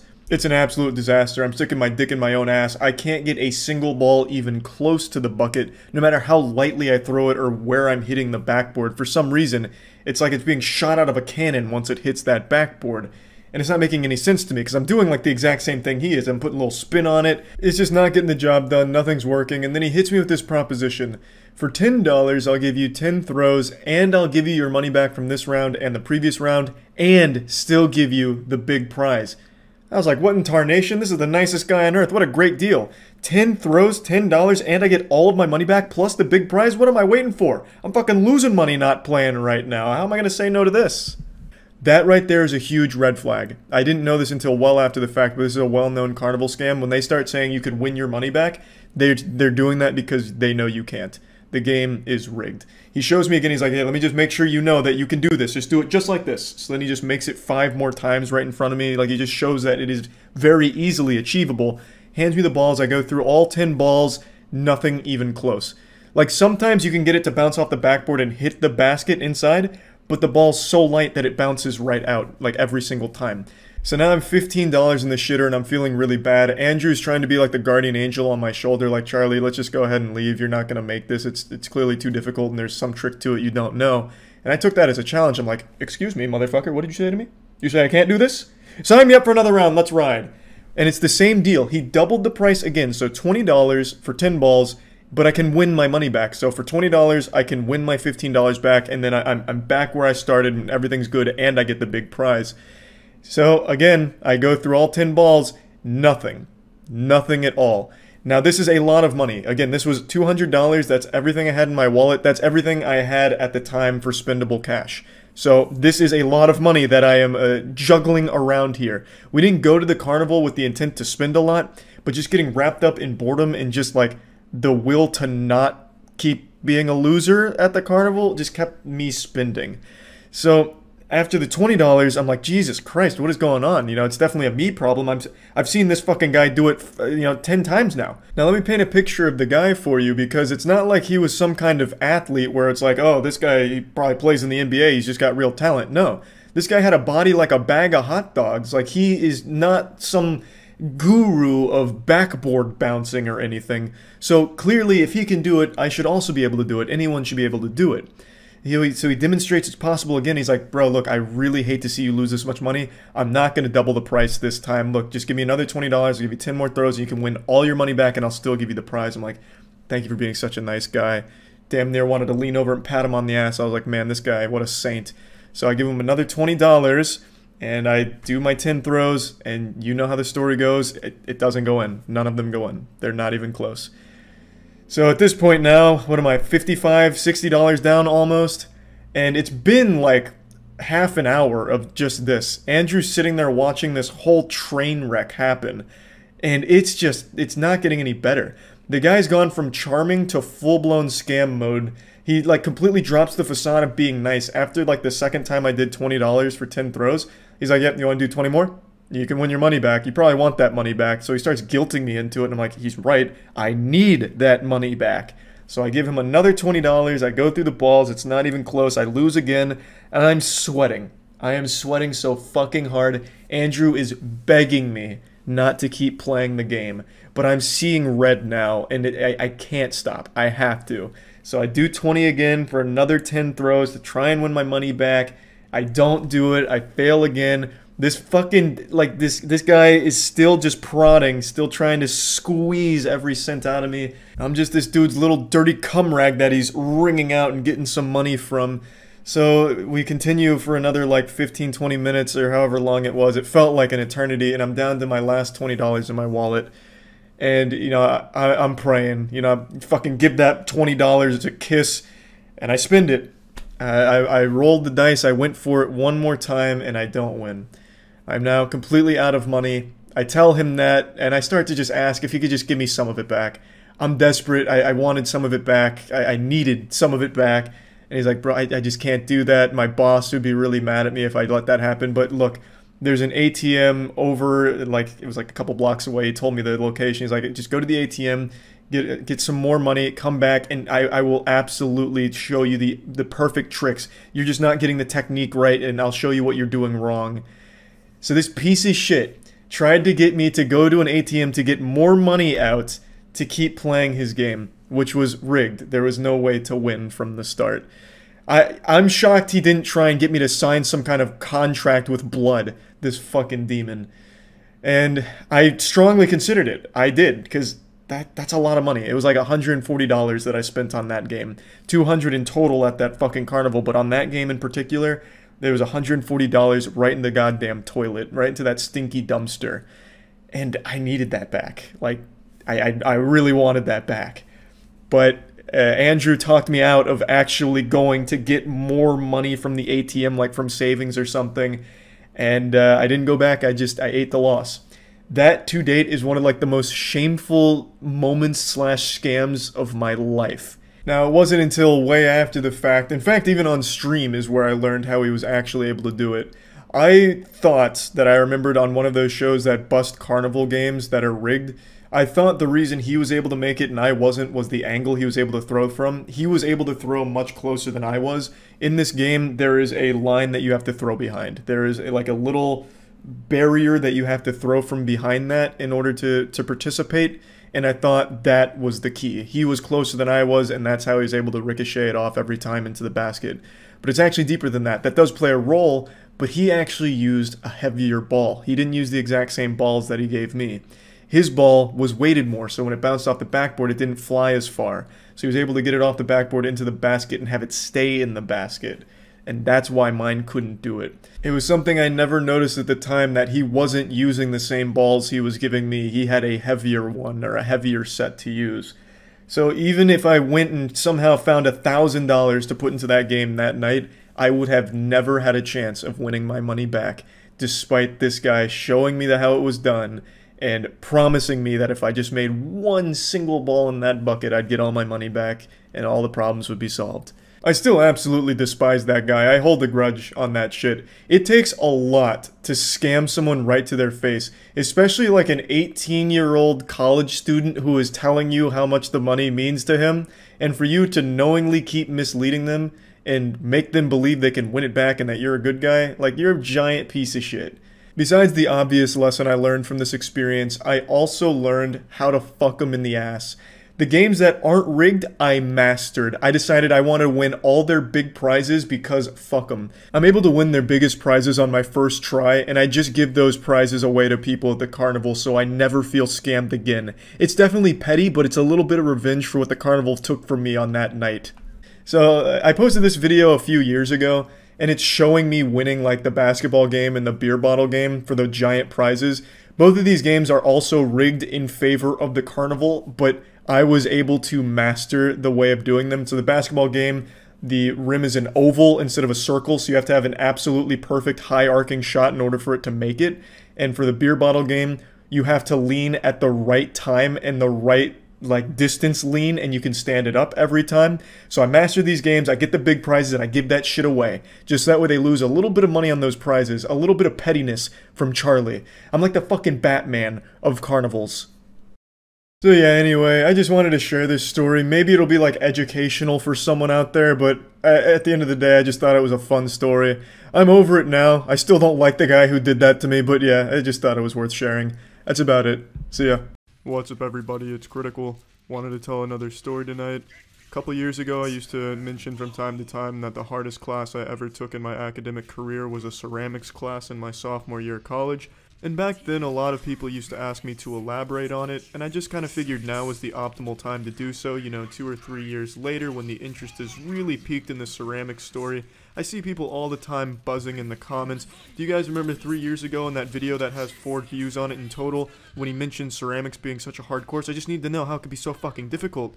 So, that coupled with the fact that ceramics in general has been a really trendy topic in the world recently, because I believe there's only one human being left that's still practicing the art of ceramics, so I figured it's time to strike while the iron's hot and get in on this ceramics action. So my roommate and I were going to go ahead and call him G, because that's actually what he prefers to be called in real life, because he doesn't like his real name, so he wants people to call him G. I know it's some Men in Black type shit, but I respect it and I think it's pretty damn cool. G and I took a ceramics course. It was 4 credits. We both really needed the credits, and we thought it would be an easy A and it would be an enjoyable experience, but it turned out it was absolutely miserable. I would rather have my ass cheeks crushed by a hydraulic press than go through that class again. The nightmare really began on the first day of class. We immediately knew we had made a massive mistake taking this course. The professor rolls in by damn near kicking down the door because he was carrying a plate of his favorite ceramic pieces that he himself made over the years, and he was just extremely excited to show us what real ceramics looked like, so he made this fucking extreme entrance that looked like a cereal commercial from the early 90s. He comes stumbling in like he's trying to balance on a pair of invisible roller skates. He had a very difficult time walking a straight line for whatever reason, and he also created thunderously loud footsteps everywhere he went. I swear he just slapped his feet on the ground as hard as he could. You could hear him coming from a mile away. If you had a drink on the table, it would be like that scene in Jurassic Park if the fucking ceramics professor was on his way. It'd just start jiggling and shit, and you'd know he was on his way. It was just very unnecessary and obnoxious. So he rolls in, he's sporting a pair of jean shorts, a yellow polo, and an apron, and this was his standard uniform. You would not find him in anything but this attire. If you found him in any other clothes, you would basically found the Mewtwo in Pokemon Go. That shit just was not going to happen. Sometimes the color of the polo would vary, but he would always be wearing jean shorts and an apron.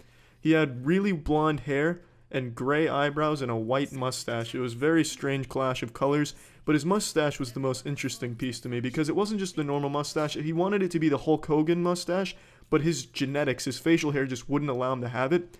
But it didn't matter.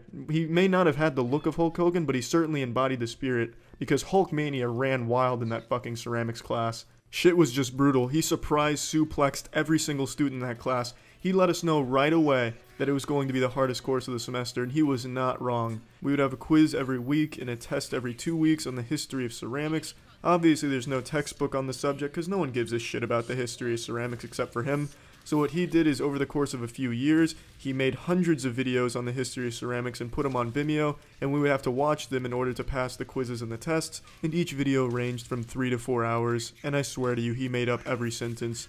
Each video was just a jumbled, filthy mess of ass grease. It sounded like a badly written Magic Treehouse book. It was just so fucking abysmal. He would say things like, "Oh yes, of the Aztecian tribe, Chief Barbed Scrotum was boinking his wife while making the world's first teacup. When he finished, he exclaimed, 'Teacup, made have I,' in quotations. As if I'm supposed to believe that my fucking ceramics professor was there, watching Chief Penis Hair plow his wife and make this ceramics piece. But he tried to play it off as fact. He would even cite sources. My ass. It was just fucking nonsense, but he would actually make it a question on his quiz or his test. Just this really quick shout out in one of his videos here. At hour 1 minute 43, I was mentioning Aztecian Chief Nutsack Wax making the world's teacup. verbatim, what did he say when he finished? And if you didn't get every word right, you just got the whole question wrong. There was no debating it. It was just fucking stupid. The whole thing was just dumb. And if the quizzes and the tests weren't bad enough, this man was beyond strict with the actual ceramics pieces we had to make. He gave us the world's worst directions on how to make the pots. He just made the whole thing sexual for absolutely no reason. Oh yes, you take your clay right here, and he's just holding it right near his cock. You just start, putting your thumbs in there. You want to get them real deep in there. You want to get those fingers in there too. You gotta make sure it's at least 2 inches thick. If it's not 2 inches thick, you're getting kicked out of my fucking class. I swear to you. Fucking swear to you. I'll call your parents. He was just super creepy about it. Didn't help anyone. Our first assignment was to create 4 pots to his exact unrealistic specifications with no exception. There was no such thing as real pots have curves in that classroom, because if you didn't have your ceramics pieces to the exact dimensions that this professor could jerk off to, you weren't gonna pass the class. You were getting an F. There was only an A or an F. If he could come in the pot and be satisfied with his load in there, you got an A. If he couldn't see himself coming in that pot, he'd either break it or just give you an F and take it. It was just miserable. And we also had to paint the pots with slip, but that shit's just impossible. I don't even want to get into it. Fucking Pablo Picasso couldn't paint a pot using slip. It's just stupid. That was just dumb. So needless to say, G and I didn't do very well on the first 4 pots. We had spent at least 20 hours working on them, and he said it didn't even look like we tried, which was just incredibly insulting because he saw us spending a lot of time in that stupid ceramics laboratory just working on this stupid shit. Yes, I understand my pots came out looking like chicken eggs that had been stepped on, and G's looked like clumps of asbestos, but still, you shouldn't be grading on your students' artistic prowess considering this was a 100 level course for non-art majors. That's just not fair. You should be grading on using the techniques, improvements, shit like that. So that was just ridiculous, but the next one is the one I will never forget. The project was to make a big ceramic vase, and G spent an extraordinarily long amount of time on this one, and he even said to me, Charlie, I'm going to kiss some ass real quick, so he even made a special piece just for the professor to let him know that he was putting in the extra time and the effort. So when the critique day rolled around, G presented him with his present first before the class started, and I was with him, and the professor looked it over for a moment, then he looked up with the most menacing, hollow, soulless eyes I'd ever seen, just staring a hole through G. And then he piercingly asks him, "What is this?" in the most condescending tone I'd ever heard. And then G says, "I made it for you. It was a present. I just wanted you to know that I'm putting in that extra work that you thought I needed to do." And the professor slaps it out of his hand onto the floor, walks away, doesn't say anything else. And then G has to embarrassingly pick it up and throw it in the trash. It was absolutely surreal. It was just downright evil. And I think he held a grudge because when it was G's turn to be critiqued on his vase, he was testing the structural integrity of it and accidentally broke the vase. And by break, I mean fucking exploded that shit. He was pressing on the sides with so much force. It was like he's trying to do a fucking Hulk clap. It was like that scene in Ricky-O where that man smashes the prisoner's head like a watermelon. That's what he did to G's vase. Just fucking destroys it and then fails him because it wasn't strong enough. I don't know what the fuck the professor was expecting. No ceramics are designed to withstand crushing force from a fucking floppy Subway sandwich of a man. That's just ridiculous. Obviously, G dropped the course after that incident, but it was just so hard to sit through and just witness. It was just absolutely mind-boggling how a professor could actually do that. I stuck with it till one more critique. The project was to create a creative bowl, and I'd just given up. I went for Bowser's shell design, but I didn't really give a shit. I just made a really wobbly bowl that didn't even sit flat, and then I threw spikes on the side of it. He hated it, obviously, but he kind of gave me a little compliment in front of the class. He held the bowl up and said, "Class, this is an example of a good idea, but absolutely horrible execution," and then set it back down and went on to critique the next person's work. Whatever, I really didn't try. And I was actually just going to stick with the class and just take the failing grade, because withdrawing from a class, dropping a class mid-semester looks a lot worse than just getting an F. But he actually pulled me aside when I went to class the week after the critique and said, "Please don't come to my class again." He actually said to me, he actually took the time away from the class to pull me into his office and ask me not to come to his class anymore. He was that disgusted with my ceramics abilities that he didn't want me tainting his class with my artistic ineptitude. It took every ounce of my willpower not to rip my shirt off and motorboat his face with my nipples. I wanted so badly to slap this man across the face and ask him who his daddy was. Didn't do either of those things, and I just withdrew from the class. It was just, I don't even know how to describe that experience. That was such a message that this guy hated my ceramics so much and thought that it was such a big waste of his valuable time that I shouldn't even just go to his class. Like, let's say I genuinely enjoyed ceramics and I just wasn't good at it. He's gonna tell me that I'm so bad I don't have the right to even try or go to his class? Fuck you, man. What a colossal sack of shit he is. But yeah, that's my ceramics experience, so yeah, that's it. So yeah. What's up everybody, it's Critical. For years I've gotten emails asking me to tell more stories, so that's what I'm gonna do tonight. Cozy on up, pop a squat down by the fireplace, and listen to my nipples. Ashamedly, this tale isn't that old. It happened last year. After my long-term relationship ended, I had devolved into a socially inept husk. I had completely forgotten how to flirt or talk to females in a romantic way. It was bad. Every time I even tried to talk to a girl, I sounded like a troglodyte ODing on sleeping pills, and God forbid a girl ever made the mistake of starting a conversation with me. They would soon find out that I was fundamentally fluent in aphasia. The shit that was coming out of my mouth was just unintelligible. It was downright disrespectful to humanity how bad I was at flirting. But there's one night in particular that I still lose sleep over when I think back on. One event that to this day, when I'm about to ejaculate, makes my penis tingle in an unpleasant way. It was the very first weekend after my breakup, and I was going to a bar with my friends. I was going out with the intent of just drinking and having a good time and not worrying about anything. But my friend's sister insisted she wingman me that night, and I knew deep down in my soul that it would be a fucking train wreck. The night was darker than usual, the moon tucked away behind the clouds as if trying to cover its eyes and shield itself from the awkwardness that was about to unfold at this poor little bar. As if the moon knew just how shitty this experiment was going to turn out. But anyways, in my friend's sister's defense, she was an outstanding wingman, but the odds were stacked against her because she was trying to wingman a fucking sinking ship of social skills. So she was taking me to meet everyone at the bar. We met a ton of people. She was just dragging me along like I was her suitcase, except this suitcase wasn't filled with clothes or toiletries, it was just filled with awkwardness. And nothing too noteworthy happened. I managed to meet all of these new people without shitting my britches, which was a Herculean task, so that's an accomplishment that I'm very proud of. But then the very last two people we met will forever be etched into my memory. It was two attractive women, just casually drinking at one of the tables by the bar, as the bar was clearing out since it was getting late. The weatherman may have predicted cloudy with moderate humidity, but what he couldn't predict, what no one could have predicted, was the storm of awkwardness that was about to befall the area. My friend approached them the same as she had all the others, and as I trailed behind her, I could feel something deep inside of me pulling me, as if a future version of myself was trying to yank me away from the situation so I wouldn't have this memory. But alas, I disregarded the feeling and continued forward, each step towards their table, a new scar that I bear. We make it to the table. Small talk begins. Names are exchanged. I instantly forget both of their names, but I remember how I introduced myself to them. I extended my hand for a handshake like I'm conducting a fucking business meeting. Oh yes, ladies, I'll need the stock reports on my desk, 8 a.m. sharp. But the worst part of this gesture is when they do oblige my handshake, I kung fu grip them. I grab their hands hard as shit. It's like that scene in The Predator where Arnold Schwarzenegger and Carl Weathers get in the handshaking competition. Oh, they got you pushing too many pencils. Well, I was pushing too much awkwardness right from the get-go. So yeah, suboptimal start, bit of a rocky beginning. Chalk that one up to nerves though, you know, that's excusable.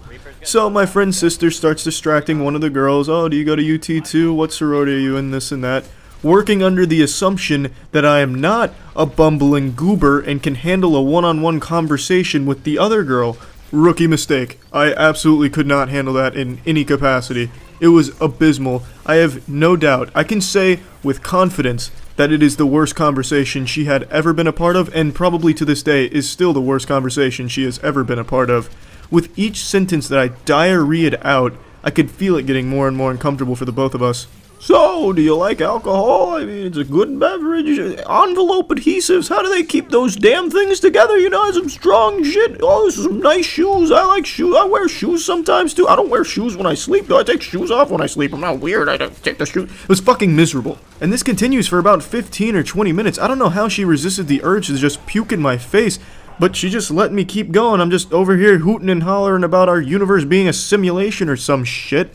And then eventually she gets so bored, and I'm confused because I'm having a conversation with myself in my head, and I'm having one with her. So I was just, by the end of it, I didn't know if I was talking to myself or talking to her. It was just a weird situation altogether. But she gets so bored, and she puts the kibosh on it. She says, "Look, I've been having a shit week, and I just want to go home with a guy tonight, okay?" And then she puts her hand on my hand. And then I looked her in the eyes. We locked eyes for a minute. And I said to her, "Well, you're gonna have to hurry up because the bar's clearing out. I wish you the best of luck finding a guy, but if you don't find one, I'll eat your pussy for a little bit if you want." That is verbatim what I said to her in response to that. I could never forget those words. They're burned into my brain. The second those escaped my mouth, I became sober. I was inebriated going into it. I said that, and then I could have flown a fucking plane at that point. I could feel my asshole pucker. My anus was becoming the universe. It was like every cell in my body was being bludgeoned by a cactus.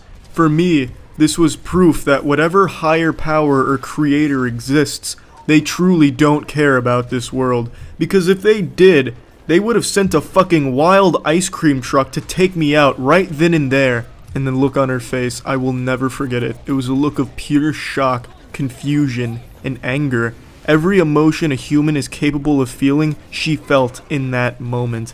And then she pretended to get a phone call so she had an excuse to leave. That makes her a good person in my book, because what she should have done is say, "Hey, get the fuck away from me, you creepy homunculus," or something to that effect, because that's what I deserved. She was nice enough to actually make it seem like she just had something else to do instead of just telling me to fuck off, which she absolutely had a right to do because she had just put up with my ranting and raving for 20 minutes, and then I basically just rejected her to her face with my last little humdinger there. So to me, that woman is a hero. Now to make matters even worse though, my friend's sister and the girl's friend heard what I said. It's like the music in the bar just cut out and everyone stopped talking right before I uttered those words. But luckily, she never mentioned it because I'm assuming she erased it from her memory immediately after, so that way she would spare her mind the anguish of trying to comprehend what the fuck I was thinking when I said that. But yeah, so that's the story. It was by far the most uncomfortable situation I'd ever been a part of and created. I mean, I did both. I was both the participant and the orchestrator. So it was weird, but yeah, that's the story. That's it. So yeah. What's up everybody, it's Critical. I wanted to share a story with you all about an experience I've had with Tinder. I haven't told a story in a while and I thought this was a good one to tell. I still have Tinder, but I don't use it anymore. And over the last year, I only really used it to survey my matches about Brendan Fraser and just kind of gauge their interest in a Brendan Fraser comeback. Basically, I was just a fucking Brendan Fraser epidemiologist on Tinder.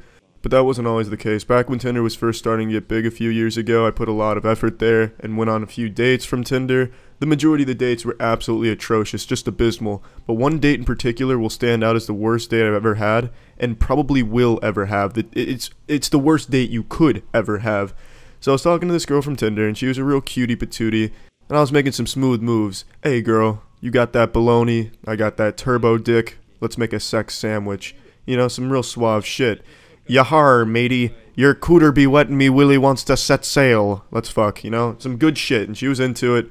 So we had come up with a whole date day, you know, we were gonna meet and do all these things together, and it was gonna be a fun day. And when that day rolled around, it turned out there was no fun to be had whatsoever.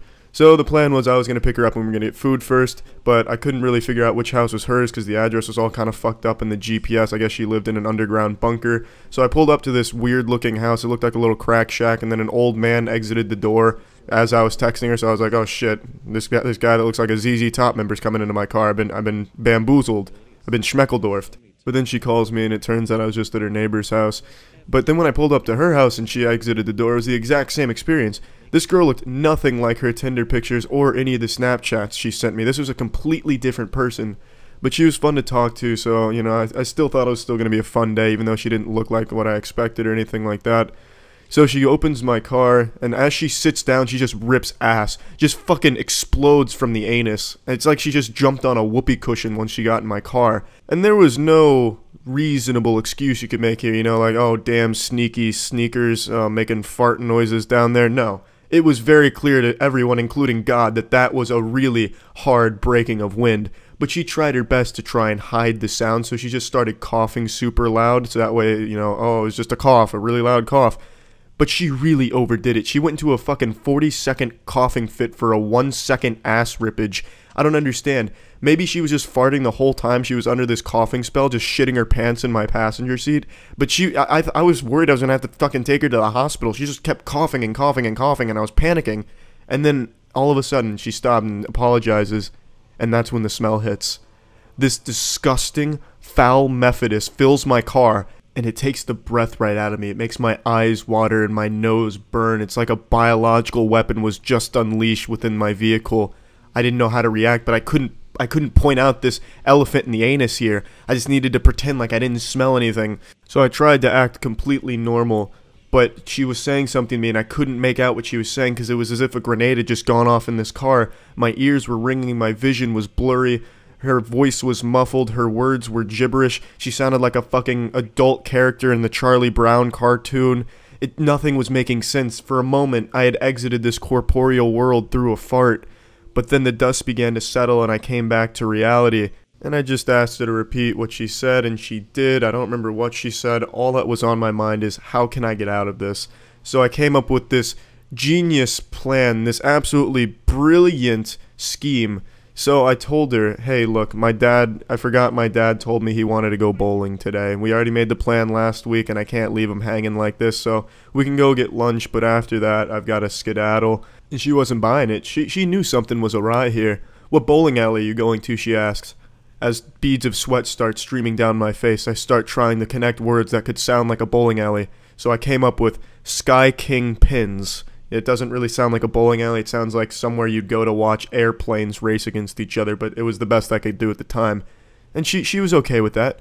What pounded bowling ball do I use? 15. First one that came to mind. I usually use a 16. I throw the fucking lead down there. I throw fucking cannonballs when I go bowling, but 15 because it's the first number that popped into my head when she said that. Next question. How old's my dad? That one caught me off guard. I don't know why she asked me that. I don't understand the relevance, but still she asked, and the only thing I could think of was my dad wouldn't be happy if I told someone else's age. Then she asked me a couple other really stupid questions, but one that was a real tit slapper, one that I knew I'd have to be very careful with how I answered. She asked, okay, can we hang out after you're done bowling with your dad? I didn't know what to do. This was the Gordian knot that I'd need to cut here. How could I address this question? Because I don't like to hurt anyone's feelings. I don't like to make anyone feel bad. So I couldn't just say, no, of course we can't. I just had to tiptoe around it. So I came up with this really long-winded story, this very elaborate novel of what we were going to participate in after bowling. Oh, you know, after we go get a few strikes, we were all going to go to my grandma's house where she's making her world-famous salmon sugar pancakes. I'm sorry, it's just got a whole lot of plans for the rest of the day I won't be able to. And she was disappointed but understood because, you know, Grandma's whipping up her good old-fashioned dirt and soil crumpets or whatever the fuck I told her that she was making. I don't even remember what meal I said. But she understood. And then we got to the restaurant, we got our food, things were winding down. Eating, there was nothing too out of the ordinary that happened there, just general small talk, until she got a phone call from her parents. They had called her to yell and scream at her because her grades were slipping. I could hear most of it. It was extremely uncomfortable to sit through. It sounded like she was being shouted at by a fucking drill sergeant. And then she started breaking down into tears in the restaurant. And I'm not really good when people are crying around me. I don't really know how to handle that. So I would just kind of, you know, cheer up, sport. You know, they don't know you. You're strong, and it's just school. Come on, champ. You don't let that affect you. We're having such a great day. Come on, just think of all the fun we're having here. You know, you're farting and shitting in my car and stuff, and now you're crying in this restaurant. Come on, let's just get you home, you know? It was just very uncomfortable. There's not even words I could use to describe just how awful that situation was for the both of us. Because I know it was shitty for her, too, because, you know, she's crying in front of this person she hardly knows. And that was pretty much the end of the date. I brought her home. The car ride was completely silent for the 15 minutes from the restaurant to her place. And then she just said, all right, see ya. And I was like, all right, take it easy. Peace out. I'm out ski. I'm bouncing. I said all of those to her, and then I went and left. And then I checked with her later to see if she was feeling better about that whole situation with her parents, and she said she was, so that's good. But yeah, that's the worst date I've ever had, and also pretty much my experience with Tinder summed up into one story. And yeah, that's it. So yeah. Yesterday I made a video making jokes at a man named Brian Taylor, who's an Australian sports commentator who went out of his way to insult an esports team at a football game for no reason. and now all 5 of Brian Taylor's fervent fans on Facebook are mad at me, so they've got their pitchforks out. They've rallied the entire anti-vaccination group of moms there to target me and get mad at me, all because I insulted their hero with some jokes. And I also want to talk about Reddit, because the video got posted there, and Reddit has to be the most humorless place on the fucking planet. Let me make this clear for all enlightened atheist Redditors out there, you euphoric beings. I just posted that video to make jokes. The guy was being a douchebag, so, you know, that's ripe for making jokes about. If you're gonna dish out jokes and be mean, you should be able to take some jokes as well, as should your fans. It was not there as some type of moral high ground where I'm trying to rally a team of elite gamers to show Brian that he's a bad person and going to hell for insulting gamers. No, I just wanted to make jokes. I pointed out why he's a douchebag, and then I made jokes at him and about him. It's not supposed to be some thought-provoking piece that rattles your very soul and makes you self-reflect on yourself. I just wanted to make some fucking jokes. Meanwhile, Reddit's like, oh, this guy's such a hypocrite. Yeah, Brian was insulting those guys, but this guy's no better. He's insulting Brian. Oh, disgusting. Jokes? What do you mean jokes? On the internet in 2019, isn't that illegal? This man should be thrown in jail for making jokes. He should be in the slammer right now. I don't get it. How dumb is Reddit overall? Or not even dumb. I think it's just blatantly ignorant to just social shit in general. I think it's very clear I was just making jokes. It wasn't supposed to be some type of moral piece. Yeah, I pointed out he's a douchebag. Yeah, I pointed out it's rude. It is. And then I made jokes. It's not like I was there to be better than Brian. I just wanted to make some fucking jokes. And I think Facebook understood that. They at least knew it was there for jokes, not some type of moral piece.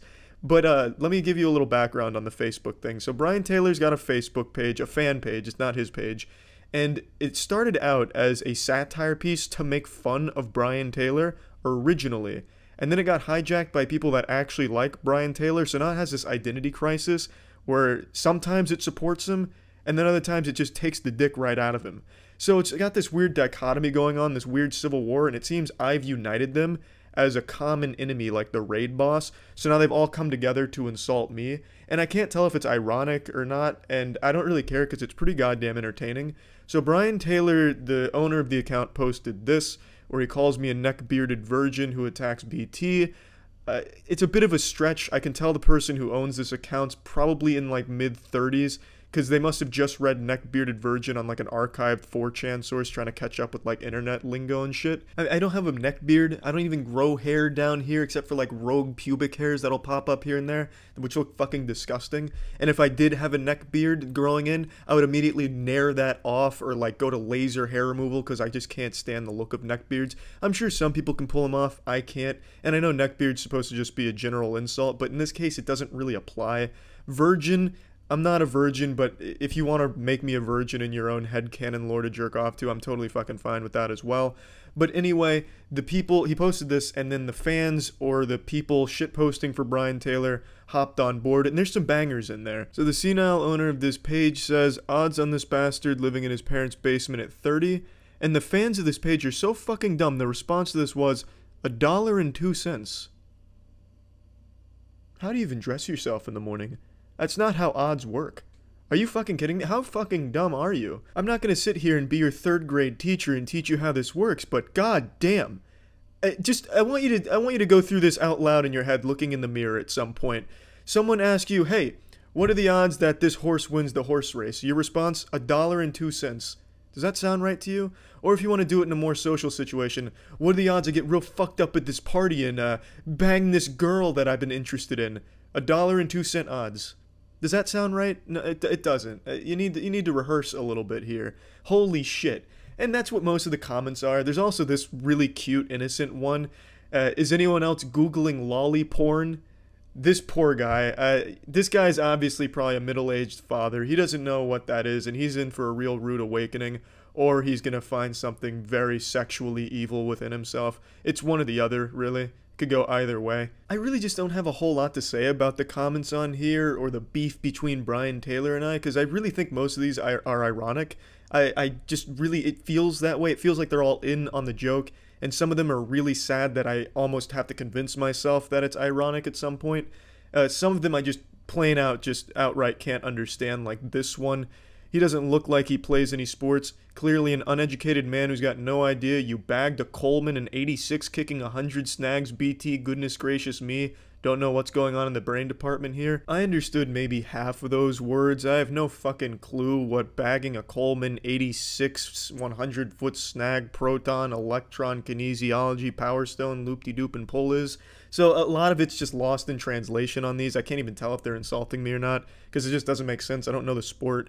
Then there's some real internet tough guys like, man, if he said this to Brian, I bet Brian would rip his goddamn tits off. I know I would if I ever saw this guy saying that shit. It's jokes. You need to have some thicker skin. I understand you're on your Facebook safe space, but it's a fucking joke. It's not really a call to action or violence. It's just making a fucking joke. And then there's this post right here comparing me to this character. And that's fair. I'll give you that. That's fair, honestly. You've got me on that one. Of the entire 1,000 comments, that's probably the best one. And really, I just don't have a lot to say about these because, again, I really feel like most of them are just in on the joke. So Brian Taylor, this isn't his page. He hasn't responded. He probably won't. He seems like the kind of guy that can probably take a joke.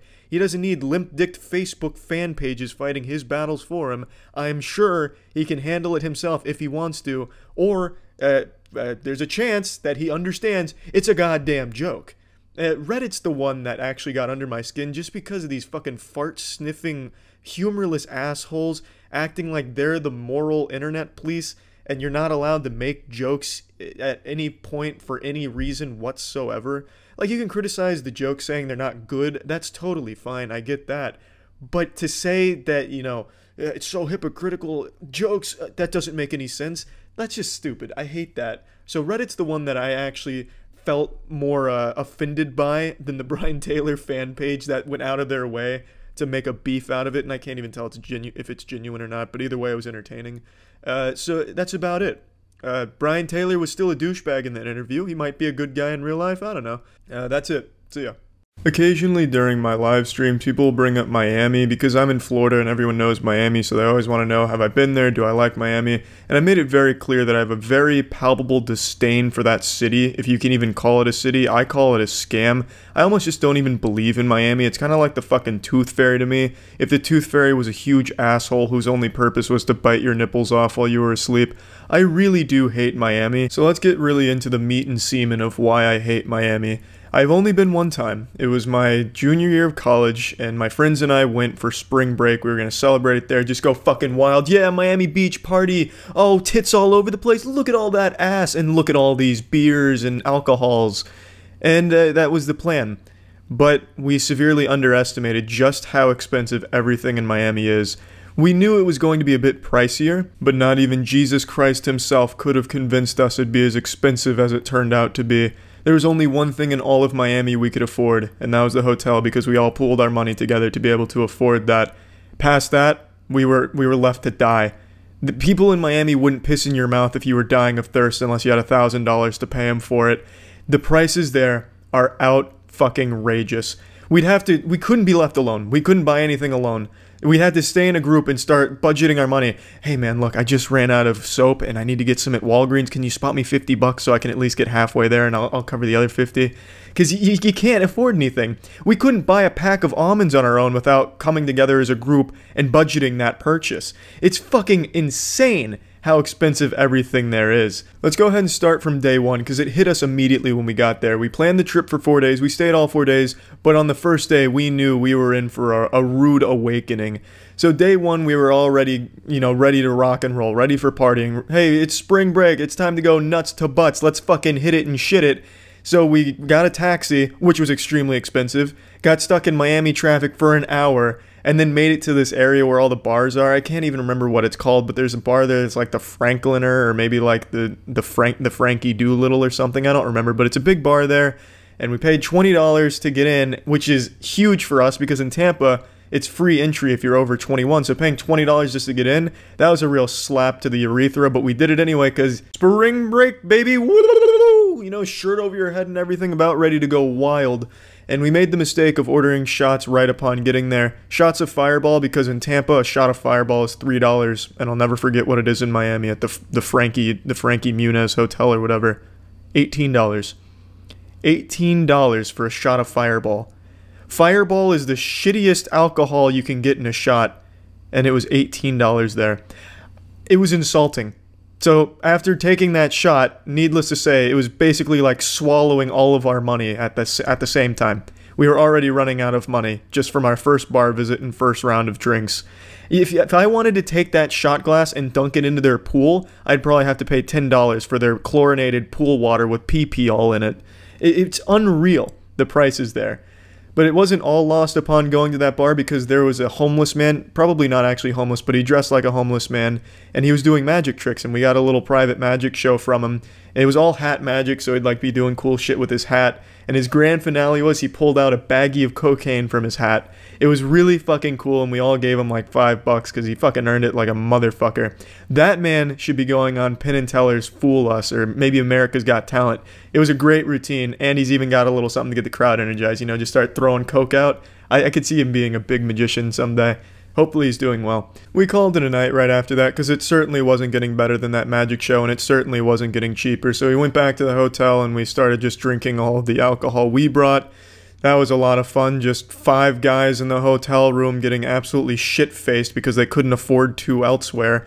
And I got extremely drunk, probably the drunkest I've ever been, and I blacked out. And then the next day, we all planned to go to the beach, but I was so incredibly fucked up that I needed to keep having the taxi driver pull over so I could puke. We finally got to the beach, and I still had to keep puking, but apparently all of the areas on the beach don't really have bathrooms. Miami doesn't believe in bathrooms, so I went to a Walgreens. They don't have a bathroom. I went to the next door business that I don't remember. They didn't have a bathroom. I went to the other business next door, which was probably like a cocaine supplier. I don't really know what it was, but it was a dilapidated little business. They didn't have a bathroom, so I ended up just puking on the road. I just figured, why not? I had nowhere else to go, and I'm sure it's pretty commonplace in Miami. I'm sure I'm about the 5th guy that morning to puke on that road. And I was feeling like shit for the rest of the entire day. The beach was underwhelming. It was just like every other beach in Florida. There was nothing super special about it except for some trivia, like Dexter Season 2 was filmed, or the Dexter intro was filmed on that beach. Like, who gives a fuck?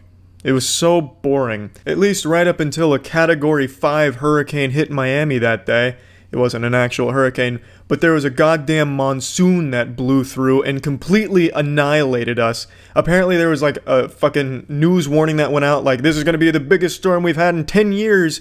And we weren't listening to the news or anything, so we just went to the beach. There wasn't a whole lot of people there, but I can see why now.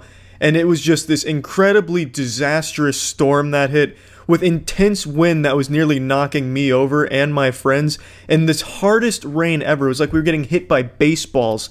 It was so miserable. Walked away bruised and bloody, but undeterred. Our spirits were still as high as they could be, you know, because come that night we were ready to try again. Bars were out of the question because we couldn't afford the drinks, so we thought, how about clubs? So we went to a club. I don't remember the name of it. It might have been Platinum or something to that degree. $300 to get into that club. That's excluding drinks. That's not included. $300 just to go in there. Unbelievable. Needless to say, we all didn't have $300 a person to pay to get into this shit-ass club on the side of the fucking road. So we didn't go to that club. I don't know why it was $300. Maybe Jay-Z, Post Malone, Lil Wayne, and Johnny Cash was revived and they were all playing that night. That might justify $300 to go in there. But we didn't do it, so that was another bust. And then we decided, how about a strip club? Miami's famous for their strip clubs, and we thought maybe King of Diamonds would be fun. But this time we wisened up before paying for the extremely expensive ride to the King of Diamonds or anywhere in Miami. We decided to look up how much it is at King of Diamonds. Way too expensive. In a nutshell, way too expensive. Strippers there probably wouldn't even look at you if you were throwing dollars at them. You'd have to be showering hundreds to even get them to look in your direction. So we didn't go to King of Diamonds or any other strip club either. That was day 2. Day 3, we gave up. Day 3, we took a day to just recoup. We hung out in the hotel. We walked around Miami just at like little mom and pop stores, I enjoyed that. That was kind of fun. We saw a little bit of the city. We went to some stores, couldn't afford anything there because you can't afford anything in Miami. That's the main lesson to take away from the experience. But we went to some little diners and stuff and tried a bunch of different foods that I'd never heard of before, which was kind of nice. But That was day 3. Spring break's really kicking in nice. Day 4, we tried one more time. We went to different bars. The prices were a little bit better than at the Frankie show, the Frankie Way, whatever that bar is. The prices were a little bit better. So we all chipped in and bought a pitcher, which was just kind of the most pathetic drinking experience I've ever had, because we were all just defeated. Like, you know what, guys? How much money do we have left? 15 quarters? All right, let's just see if we can haggle a pitcher of beer off of this bar here. And miraculously, we did get a pitcher, and we all just kind of drank away the spring break because it was bad. I would have had more fun spending spring break in a sensory deprivation tank than in Miami. It was an absolutely miserable experience. The worst spring break I've ever had, and definitely the worst spring break I think a college kid could have. We lost pretty much all of the money we brought with us and had nothing to show for it. But it was kind of a good-looking city. It was kind of pretty, and walking around trying a bunch of different foods was kind of fun. I would never recommend anyone ever go to Miami, because you just can't afford to. Unless you're taking out a mortgage, taking out some loans or something to be able to afford anything at all there, you're just not going to be able to have any fun. There's also a huge drug problem there, from what I could tell. I don't really keep up with the Miami news or anything, but walking the beach and shit, there are so many people asking you if you want to buy drugs, which was really uncomfortable. But overall, hated Miami. I would never recommend you spend spring break in Miami. Anywhere else. Literally spring break anywhere else. Go to fucking Antarctica, you'll have more fun. I don't really care where you go, but you will not have fun in Miami. That's the gist of it. That's it. See ya. Anime is a word that inspires confusion, fear, and boners. On the surface, it's just another form of entertainment, but what it actually is a weapon.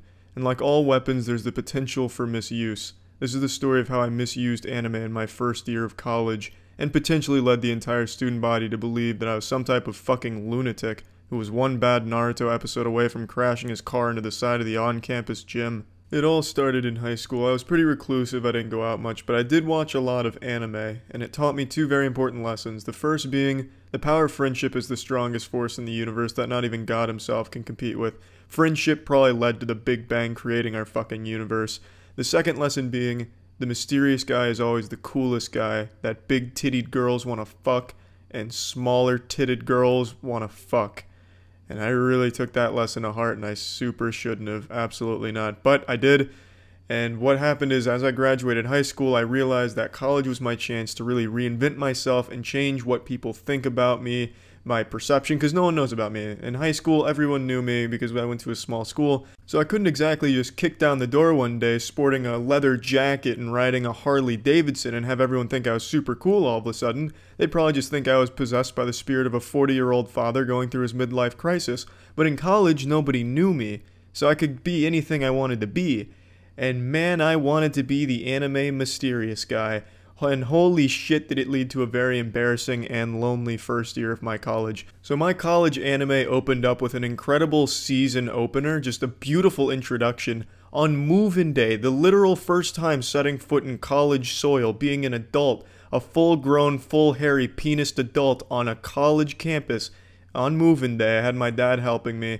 And going to my dorm, moving in the elevator, there was a girl and her father who were moving in. They're on the same floor, and my dad was talking to her dad and her a little bit. I didn't say a word. I was too cool to say a word. My dad tried to throw me into the conversation. So he asked me a real softball question that even a toddler could fumble his way through. I don't remember exactly what he asked me, but it was something like, "Oh, are you excited to move into this dorm, Charlie?"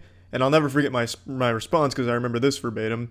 I said, "You know I can't talk about that, Dad." I don't know why I said that. I guess in my head I thought that she would think that was super fucking dope, like I was some type of super secret agent that can't talk about his opinions. But really it just came across like, wow, this is a guy that I should be afraid of. But at the time, it didn't register with me like that was a weird thing to say. I went through the rest of that day being really proud of that, like, damn, fucking nailed it in the elevator. College is gonna be great. I just expected, like, if we saw each other in the hallway, she'd just be overcome with ecstasy and just charge me like, "Charlie's son," and then give me a smooch on my smoochers. But in reality, as you can imagine, that never happened. And that was really just setting the tone for the rest of that entire year for me. I wanted to, and luckily Kaya talked me out of it, I wanted to put an Xbox disc of Psychonauts around a chain on my neck, so that way people would know that I like psychonauts. It's not exactly mysterious because I'm kind of beating you on the urethra with, you know, I like this, I'm clearly wearing it. But I was like, this is so different. This is totally what an anime guy would do, like the mysterious guy. Another thing that I wanted to do, and Kaya again talked me out of it, he really saved me from having an even more catastrophic freshman year of college, is I wanted to carry around a deck of cards and do magic tricks at house parties or just around campus to really make people be like, damn, that was cool. I need that guy's number. Who was that guy? That guy's super cool. Let's invite the magic deck guy back, the magic card trick guy. That super awesome and fun guy.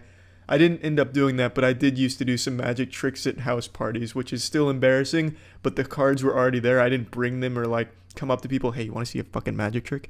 They were at least there. It made sense at the time. But bringing them around like a mysterious guy, keeping them in like a Ziploc bag, there was no coming back from that. If I went down that destructive path, I'd probably be behind bars right now just from scaring the general populace. Like, what is this guy up to with this deck of cards? This is a maniac. Get him off the streets, this menace. But now let's talk about the things that the social savior Kaya wasn't able to prevent me from doing. One of the biggest ones that I can remember is I used to go to clubs because I obviously wasn't really getting invited to house parties. Because who's going to want to invite the guy who doesn't talk because he thinks it's cool not to? Like, I would blatantly just avoid answering questions in class. If I got called on, I'd just blow it off like, oh yeah. I wouldn't even give like a yes or a no. I wouldn't be like no, I don't know the answer. I wouldn't even give the answer. I'd just be like, oh yeah. Just like fucking mumble it out like I was fucking overdosing on Xanax. So obviously no one was going to come out of their way to invite me to a house party. No one got to know me my freshman year. So I would go to clubs by myself. And one time, it was New Year's, and I had these light up New Year's glasses. And they were some pretty fucking cool glasses, not going to lie. And I was wearing them around my neck because they were so bright I couldn't really see. I was basically just flashbanging myself when I was wearing them normally with the lights going on and shit. So I had them around my neck. And this girl came up to me and started talking to me about them. And instead of like answering any of your questions, I was playing it the same way I did everything else. I just didn't say a word. She said something about my glasses, but she fucked up and called them a necklace. She said something like, I like your necklace. That's a cool necklace. They're glasses. How dare you fuck that up? But anyway, I just disregarded it and I stared at her blankly. Like a fucking robot whose programming just malfunctioned, or I just fell asleep standing up. But she kept trying to get me to talk to her, get me to open up. That goddamn hero, that trooper, she just kept really trying to pry me open, but it just wasn't happening. Getting me to talk and not be mysterious in my freshman year of college would be like trying to open up a dumpster and not have a wave of shit hit your nostrils. But she kept trying. She pulled out her shirt saying, do you like my shirt? And it said something like, short girls know how to have fun or something like that, or something to that extent. And I glanced at it and then I immediately went back to staring at her without commenting on the shirt or even saying a word. I didn't make a noise. I didn't even make like a caveman grunt, like a Tim Allen. I didn't do anything. I didn't make a single audible noise. So I was basically just a fucking statue there. She tried again. She said something else about my necklace, and this time it must have just struck a chord because I remember I pulled them off of my neck slowly and I put them on my eyes, and then I flicked them on the next setting, which was like this intense, glowing, like strobe light shit, like some blinding, banging strobe light shit. And then she walked away. I still didn't say anything because I just put them on my eyes and then turned that setting on and kept staring at her. So I don't blame her for walking away. And that was really when it hit me like, you know, maybe being the mysterious weirdo isn't going to pay off. But I still committed to it. I still kept going past that. That was New Year's, and we still had another 5 or so months of me being an odd, weird, anime-inspired, mysterious loser.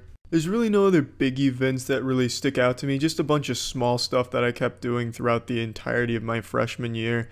Like if it was raining and everyone was like, oh fuck, it's raining and I forgot my umbrella, I'm just gonna wait it out. I'd walk right by them, just kind of like wiggle my way through them, and then I'd just walk out in the rain like I didn't give a shit, like I didn't even know it was raining. Like I'd pull out my phone, much to the detriment of my phone, just be like, oh, rain? Too mysterious to feel rain. I really don't know why I ever thought walking out in the rain looking like some kind of dumb asshole would be cool or mysterious, because it doesn't fit either category. But that was another thing I'd partake in almost every time it rained. The only other big event that I can really think of, one that I still think about and it keeps me up at night and really haunts my boners to this day, is when I took an art therapy course towards the second semester of my freshman year. I don't remember exactly what it was. It wasn't art therapy, but it was something similar. It was just an art class basically where you express yourself. and I thought it would be amazingly mysterious and really get girls' panties super fucking wet, just sodden panties being tossed at me, is every assignment I tried to make it as dark and bland as possible. So one of the assignments being, what do you think of your friends? You were supposed to do one about 12 friends. You make a drawing to represent each friend. And for mine, I did the same thing for all of them. It was a black box. I don't know why I don't know what at all was my thought process with that, but I just did 12 black boxes to represent all of my friends, and when I was supposed to present it, I gave them each a name, and I did name 12 friends. I'm kind of more acquaintances. I didn't really have any like super close friends or anything, but I did name 12 people that I knew and who also knew of my existence. And that just made me seem like I belonged in an insane asylum looking back on it. But at the time, I was like, oh, girls love the troubled artist, the mysterious troubled artist. This is beautiful. There's going to be tears in their eyes. I already know it. I'm going to get an A on this project. Spoiler alert, I didn't get an A because she thought I just blew it off and goofed on it. So I got a D because I at least turned something in. But even still, I drew 12 black boxes. That's some shit that you see in a horror movie. Like when the weird kid's scribbling shit on paper in a black crayon, and then you find out that the kid's actually a demon. That's that kind of shit that I presented to the class, and there's no doubt in my mind those students walked away deeply disturbed and afraid of me from that moment on. So, that's how I spent the entire first year of my college experience, emulating the anime mysterious guy. It wasn't until I moved out of my dorm and in with a new group of guys who put the kibosh on that shit and taught me how to be social, because they did not want to be living with some fucking weirdo that's trying to be an anime mysterious guy. So that's kind of that's how my first year of college went. The lesson to take away from this is don't emulate what you see on anime, because it's just not gonna fucking work unless you have some like superpowers that you might like, some really fucking cool superpowers. You might be able to get away with being weirdly mysterious, but I didn't. The only superpower I had was being below average male height. But if you have some cool superpowered shit, maybe you can emulate anime to some extent and still be cool, but I couldn't. But I wouldn't recommend it to most people, the non-superpowered people out there. To the people that aren't X-Men, don't try and be an anime mysterious guy. Don't be weird. That's it. See ya. What's up, everybody? It's Critical. And I bet you thought I forgot about it this year, huh? I bet you thought it just slipped my mind. You've been going to bed every night, sailing with a semi-chub, drifting off into nightmares because you thought I didn't remember. Well, now you can finally get some peaceful sleep, because I did remember, and it is that time. That time where I answer the year's most asked questions and emails that I've gotten. So let's just dive right in. The first one is, what happened to the lesbian porn video that I exclusively masturbated to for a few years? For those of you who don't keep up with podcast lore, for a couple of years I would only masturbate to one lesbian porn video called Nice Pair of Lesbians. I was basically married to this video. I wouldn't cheat on it with any other videos. And I've been getting asked throughout the entire year what happened to it. So let's talk about Nice Pair of Lesbians. It got taken down, and to my knowledge and through research, extensive research, I can't find it anywhere. There's no re-uploads. If there is re-uploads, it's probably in like 140p, and that's just not even worth busting to. But yeah, so let's take a moment of silence and remember Nice Pair of Lesbians on RedTube. So now that I've answered the most hard-hitting question with that out of the way, the next one is, what is 100% on the Moist Meter? So I started the Moist Meter series this year, and the highest score I've given is a 90%, so people are wondering what the fuck does 100 look like. They assume it's The Mummy, since The Mummy is my favorite movie, and my second favorite movie is The Mummy Returns. But no, I wouldn't give either one of them 100. I don't mean to startle or scare any of you. I'm not trying to sniff your ass while you're bending over in the shower for soap or anything, trying to catch you off guard. I just don't think they're perfect movies or anything. At most, I'd give them a 70%. I think they're just extraordinarily fun, and I genuinely love them more than any other movie I've ever seen. But come on, let's be honest here. Let's call a scooter a scooter. These aren't masterpieces. They're just great, fun movies to watch and enjoy. I could only think of 3 things that I would give 100% to on the Moist Meter. 2 TV shows and 1 movie, and I've thought about this quite a bit. The only movie I could see myself giving 100% to out of all the movies I've seen is The Dark Knight. I think The Dark Knight is just an all-around perfect movie. No matter what your tastes are, you will enjoy The Dark Knight to some degree. It has a little bit of everything, and all of it is just perfectly executed. I think that is just a masterpiece in terms of movies. For TV shows, the first one, I think a lot of you will agree with me on, and then those who don't are the ones that sniff their farts and get high off of them, and it's Breaking Bad. I know some of you are turned off. Wow, bandwagoner, he likes Breaking Bad, thinks it's a perfect show. But I really do. From start to finish, the show only gets better. Starts off fantastic, gets better, ends perfectly. I loved everything about Breaking Bad, zero complaints. And the other TV show is Courage the Cowardly Dog. I made a whole video dedicated to talking about Courage, and I think that perfectly sums up why I think it's 100% in terms of a TV show. Everything it wanted to do, it did it perfectly.